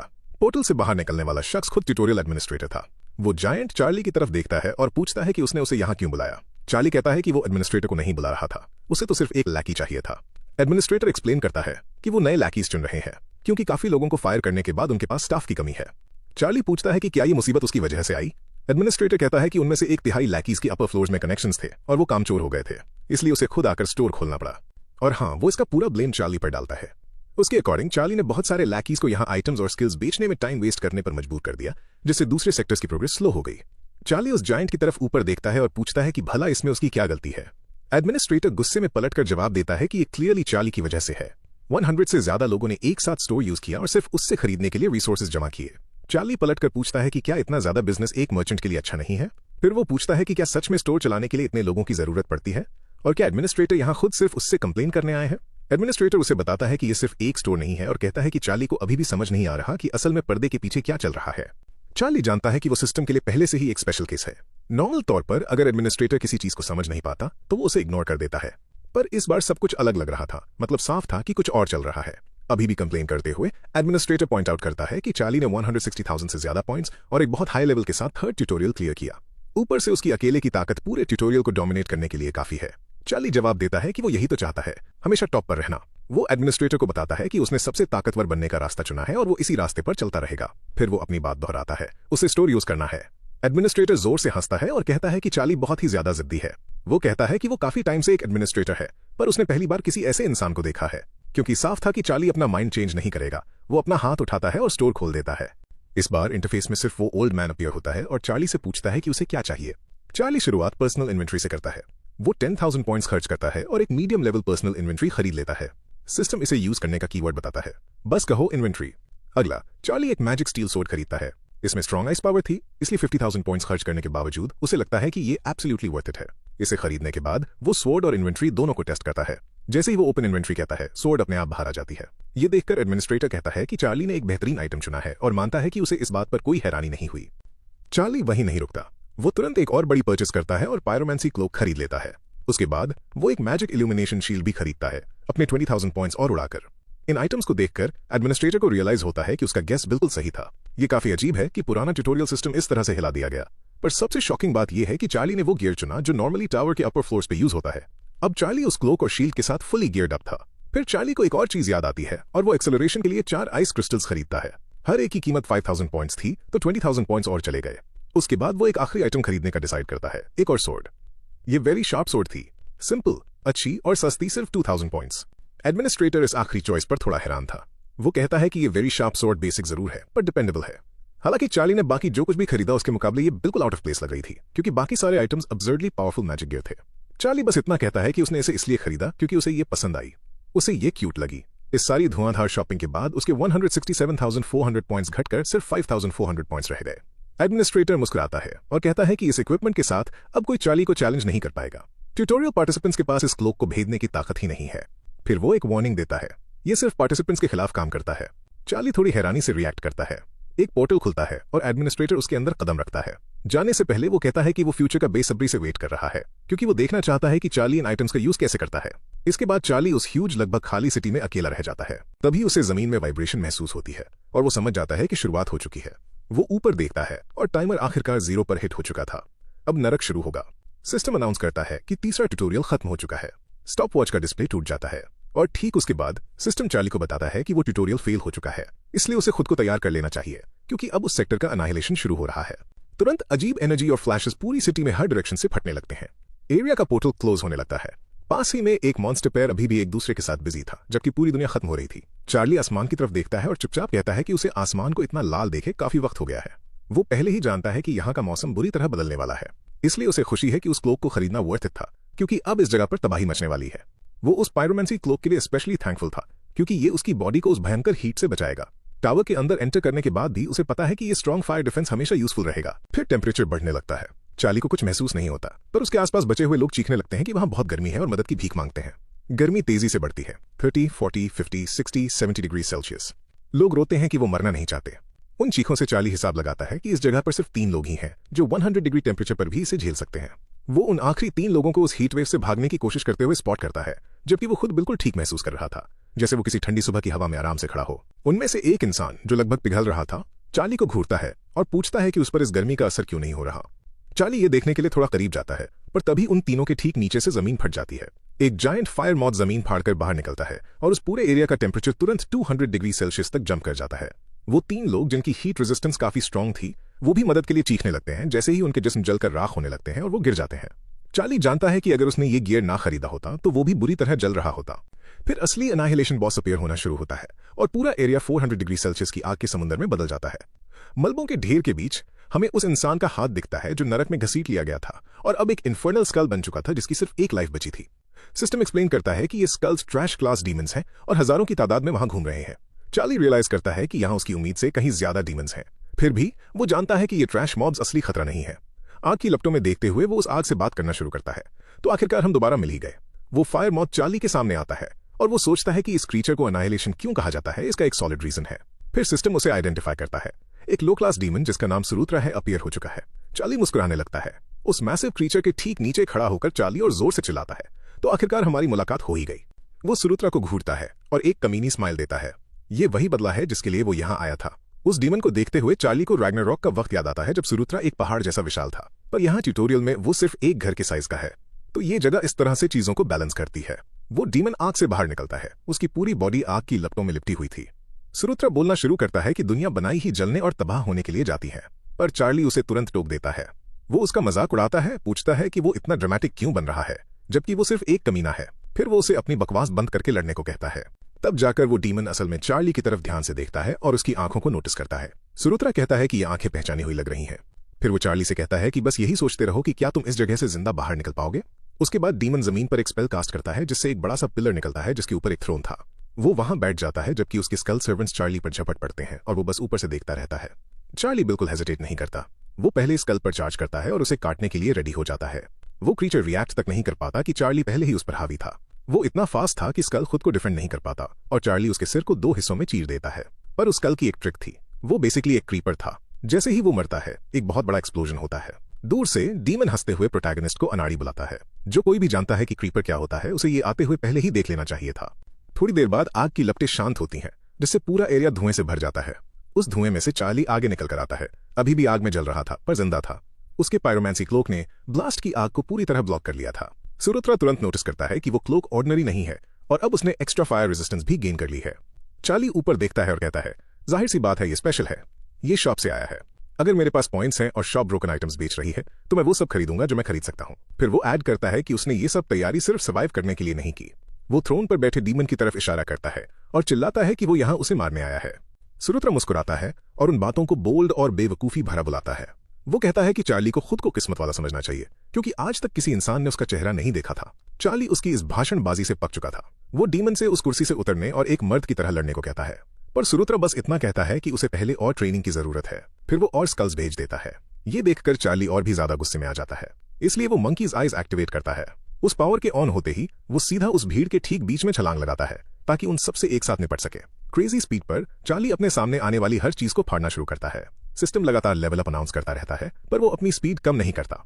वो एक के बाद एक स्कल को इतनी आसानी से काट रहा था कि ये लगभग बहुत सिंपल लग रहा था, पर इतनी तेजी से मूव करना एक और प्रॉब्लम पैदा करता है। स्कल्स को तुरंत एक्सप्लोड होने का टाइम ही नहीं मिल रहा था। जब वो पीछे मुड़कर देखता है तो आग की एक मैसिव वेव उसके पीछे भागी चली आ रही थी। उसके पीछे धमाकों की एक लंबी चेन छूट पड़ती है जो एरिया की हर चीज को तबाह कर रही थी। खतरा देखकर प्रोटैगनिस्ट अपनी मैजिक इल्यूमिनेशन शील्ड आगे कर देता है। वो उन लगातार होते धमाकों को रोक तो लेता है पर उसमें क्रैक्स पड़नी शुरू हो जाती हैं। चार्ली उन क्रैक्स को इग्नोर करता है और वापस स्कल्स पर रश करता है। हर स्लैश पर एक किल और हर किल के साथ उसके चेहरे पर एक जोरदार ब्लास्ट होता है। ये कोई क्रीपर नहीं, बस एक एक्सप्लोसिव स्कल था। पूरी जगह 600 डिग्री पर जल रही थी और आग में लिपटा चार्ली दोबारा लेवल अप होता है और ज्यादा स्कल्स को ढेर करने के बाद उसके कई स्टैट्स में एक और बूस्ट मिलता है और वो अपनी बॉडी को और स्ट्रांग होता महसूस करता है। फिर भी लगातार 2 घंटे लड़ने के बाद उस जगह की गर्मी आखिरकार उस पर असर डालने लगती है। अपनी रेजिस्टेंस के बावजूद चार्ली अपनी बॉडी के अंदर हीट बढ़ती हुई महसूस कर सकता था। उसे रियलाइज होता है कि उसका करंट प्लान खराब है। हर एक स्कल उसके मारते ही फट जाता है। डैमेज बहुत बड़ा नहीं है, पर वो इन धमाकों से पूरी तरह बच नहीं सकता। तो हर अटैक का मतलब है फेस पर एक और धमाका। वो सोचने के लिए रुकता है, शायद माना एक्सप्लोजन उन्हें दूर से ही मिटा दे, पर स्कल्स तो लगातार स्पॉन होते रहेंगे। तो वो प्लान उसकी सारी एनर्जी निचोड़ लेगा और प्रॉब्लम तब भी सॉल्व नहीं होगी। फिर वो अपनी शील्ड चेक करता है और देखता है कि वो लगभग टूटने ही वाली है। ये सेंस बनाता है, आखिरकार इस शील्ड ने पहले ही 1000 से ज्यादा एक्सप्लोजन्स झेले हैं, इसलिए चार्ली डिसाइड करता है कि वक्त आ गया है। वो एक absolute 5th series skill use करता है, एब्सोल्यूट इंपैक्ट। फिर वो ऊपर डीमन की तरफ देखता है और उसे बुरी तरह टॉन्ट करता है। वो नीचे से चिल्लाता है, कहता है कि यहाँ सिर्फ कमजोर भरे पड़े हैं और सिर्फ इकलौते ताकतवर को नीचे आकर लड़ने को कहता है। अपनी फ्लेमिंग सोर्ड को और कस के पकड़ते हुए डीमन मानता है कि उसे क्यूरियोसिटी हो रही है। चार्ली जो आइटम्स यूज कर रहा था वो नॉर्मल से काफी अलग थे और वो जानना चाहता था कि उसे ट्यूटोरियल में ये मिले कहां से। चार्ली बस उसे घूरता है और तभी डीमन के ठीक सामने एक मैसिव एक्सप्लोजन होता है जो आसपास की हर चीज में एक शॉकवेव भेज देता है। वो टॉन्ट काम कर गया, सुरुत्रा ने वो चारा निगल लिया था। चार्ली दोबारा उसका मजाक उड़ाता है, कहता है कि किसी ऐसे इंसान पर अपनी पूरी ताकत लगाना जो अभी ट्यूटोरियल में है, ये सच में एक पैथेटिक हरकत है। पर डीमन कोल्डली कहता है, ये सिर्फ नाइलाकों को मिटाने का एक पर्ज है। फिर वो अपनी विशाल फ्लेमिंग स्वॉर्ड प्रोटैगनिस्ट की तरफ पॉइंट करता है और कहता है, चार्ली अलग है, उसमें टावर चढ़ने और एक रैंकर बनने का पूरा दम है। अब थोड़ा क्यूरियस होकर सुरुत्रा पूछता है कि चार्ली ने अपने एसेंसेस अपने पार्टनर्स को क्यों दे दिए, जबकि उसके पास अकेले ढेर सारे जमा करने की ताकत थी। चार्ली कैजुअली अपना काम खुजाता है और उसे दोबारा याद दिलाता है वो यहाँ उसे हंट करने आया था, एक लो रैंक डीमन को। सुरुत्रा इस बात पर जोर से हंसता है और पूछता है कि क्या चार्ली सच में ये सोच रहा है कि वो उसे हरा देगा। फिर वो कहता है, ठीक है, मैं बस उसे कुचल दूंगा। इसके साथ ही वो बॉस अपनी फ्लेमिंग सोर्ड को एक भारी स्ट्राइक के लिए ऊपर उठाता है। चार्ली अपनी जगह से हिलता तक नहीं है, वो वहीं खड़ा रहता है और उस अटैक को झेलने के लिए खुद को तैयार करता है।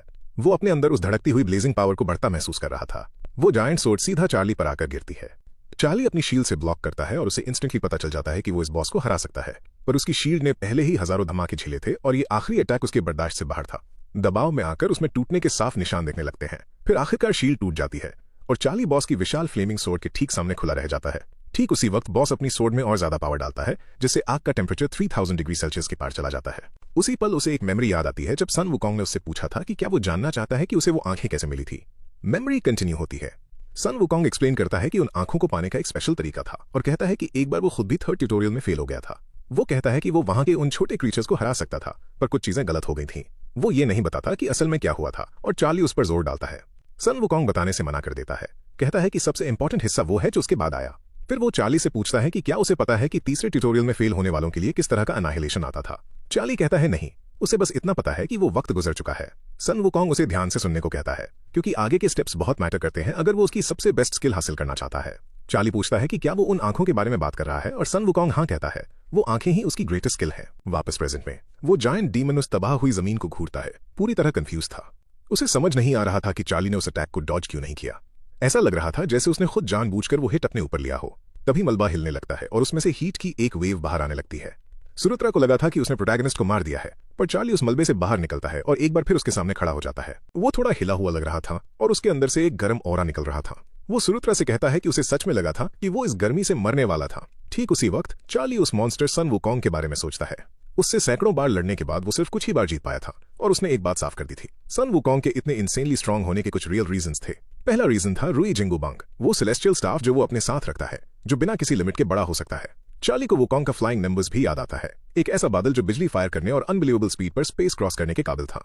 वो और सोचता है, वुकोंग की एक और सबसे बड़ी ताकत उसकी वो एंडलेस आर्केन पावर थी जो उसने सेलेस्टियल रियल्म के खजाने इमॉर्टैलिटी पीचेस खाकर हासिल की थी। पर इन सब के बावजूद उससे हरा पाना इतना मुश्किल क्यों था? इसका सबसे बड़ा रीजन कुछ और था। चार्ली की आंखें अचानक चमकने लगती हैं और सिस्टम अनाउंस करता है कि उसने मंकीज आइज की सीक्रेट कंडीशन पूरी कर ली है। अब वो आंखें इवॉल्व होना शुरू होती हैं, वो ग्रे आइज में बदल जाती हैं। ये आंखें सच में ब्रोकन हैं।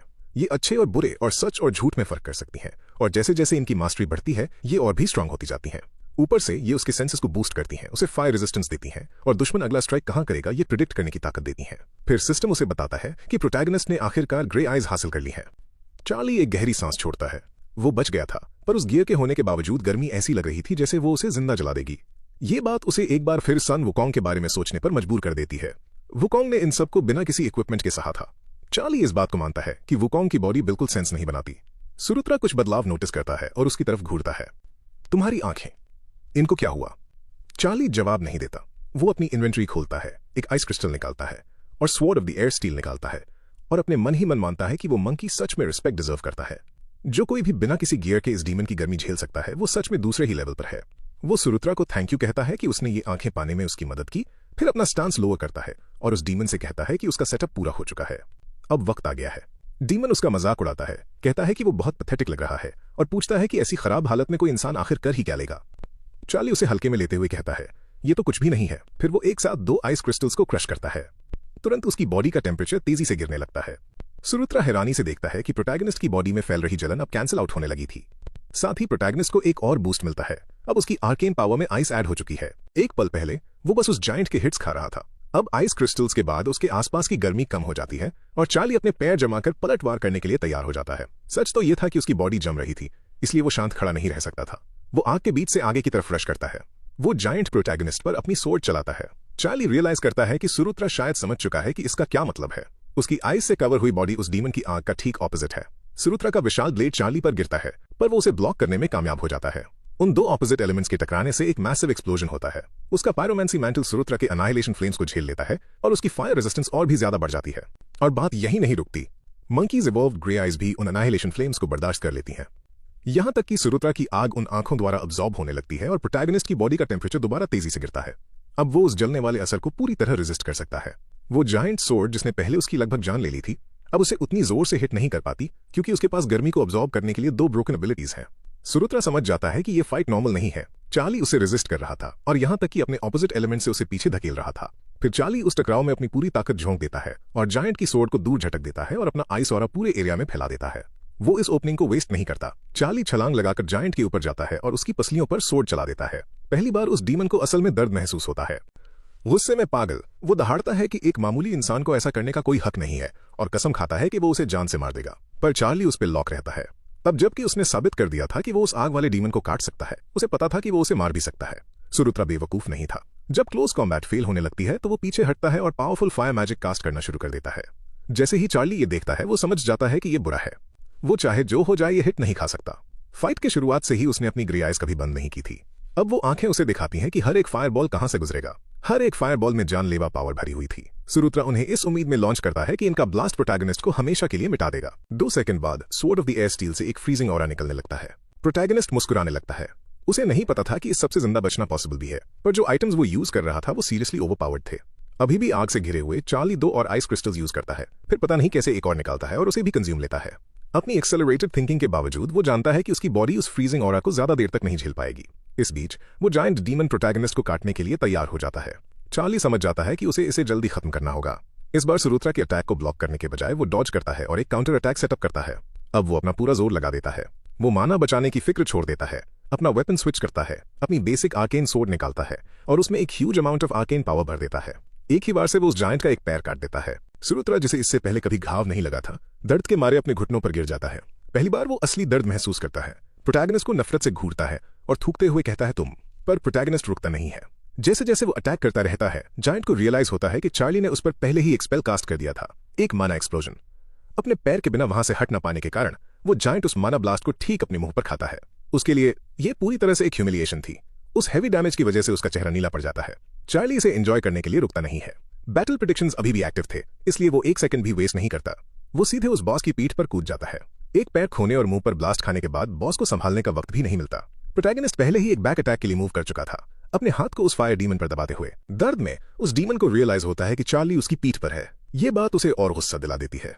उसके लिए ये बस एक बच्चा था जिसने अभी तक टावर की चढ़ाई भी शुरू नहीं की थी, इसलिए वो कुछ बड़ा करने का डिसाइड करता है। सुरुत्रा अपनी बॉडी की हीट को और भी ज्यादा बढ़ा देता है, इसे एक इंसेन 6000 डिग्री सेल्सियस तक पुश कर देता है। आग की लपटें ओवरवेलमिंग होने लगती हैं और प्रोटैगनिस्ट को यह महसूस होने लगता है।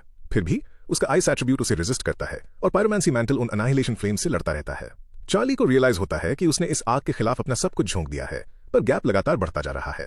डीमन उस हीट को और ऊपर पुश करता है, 7000, 8000 और आखिरकार 10000 डिग्री सेल्सियस। तब तक चार्ली को बर्दाश्त न होने वाला दर्द महसूस होता है और उसकी स्किन फटने लगती है। सुरुत्रा की अनाइलेशन फ्लेम्स के आगे आखिरकार उसकी रेजिस्टेंस फेल होने लगती है और प्रोटैगनिस्ट जलने लगता है। उसे बर्न लेवल 1 फुट लगता है, फिर ये तेजी से जंप करके लेवल 3 पर पहुंच जाता है। पर बॉस से वो डायरेक्ट हिट खाने के बाद प्रोटैगनिस्ट की फायर रेजिस्टेंस 1 पॉइंट बढ़ जाती है। अब जाकर उस आग ने पूरी ताकत से उस पर असर किया था। तब भी चार्ली हार नहीं मानता। Sword of the air steel को पकड़े हुए वो अपना आखिरी वार करने के लिए उसमें आर्केन पावर भर देता है। उस इंसेन गर्मी में 15000 डिग्री सेल्सियस, जो लगभग सूरज की सतह के बराबर था, वो चिल्लाता है कि वो ही जीतेगा। वो जायंट डीमन उसे रोकने की कोशिश करता है, उससे रोकने को कहता है, पर चार्ली उसे अपनी बात पूरी नहीं करने देता। वो अपनी फ्रीजिंग ब्लेड उस बॉस की गर्दन में उतार देता है। वो डीमन मुंह के बल गिरता है और चार्ली उस स्वॉर्ड को वहीं गढ़ा हुआ छोड़ देता है। आग और बर्फ बॉडी के अंदर आपस में टकराते हैं, जिससे एक बहुत बड़ा एक्सप्लोजन होता है। उस स्ट्राइक के बाद वो स्वॉर्ड टेम्परेचर में आए इतने बड़े बदलाव को झेल नहीं पाती और टूटने लगती है, और वो बॉस भी इसे झेल नहीं पाता। उसकी बॉडी में बहुत ज्यादा आइस पावर भर चुकी थी। सिस्टम अनाउंस करता है कि चार्ली ने ट्यूटोरियल के अनाहिलेशन को हरा दिया है। अभी भी कांपते हुए प्रोटैगनिस्ट मुस्कुराता है। आखिरकार उसने उस डीमन को मार दिया था। ठीक उसी वक्त sword of the air steel चूर चूर हो जाती है और उसके हाथ से गायब हो जाती है। फिर सिस्टम अनाउंस करता है कि वो लेवल अप हो गया है। चार्ली जीत की खुशी में चिल्लाता है। उसने सच में कर दिखाया। उसने सुरुत्रा को हरा दिया, जो जायंट फायर एलिमेंटल डीमन का 166 बेटा था। वो ऊपर देखता है और उन गॉड्स और डिवाइन बीइंग्स को याद करता है जो टावर की आखिरी लड़ाई में उसके साथ खड़े थे। ये सब इंसेन लग रहा था, पर ये एक लंबे सफर की सिर्फ शुरुआत थी। सिस्टम चलते रहता है, एक और लेवल अप अनाउंस करता है और फिर एक और। चार्ली अभी से समझ सकता है कि ये सफर बेहद ब्रूटल होने वाला है, पर वो आगे बढ़ता रहता है। उसके बाद सिस्टम कहता है कि उसने कुछ नामुमकिन हासिल किया है, क्योंकि उसने एक इम्पॉसिबल टास्क पूरा किया है। रिवॉर्ड कैलकुलेशन में थोड़ा और टाइम लगेगा।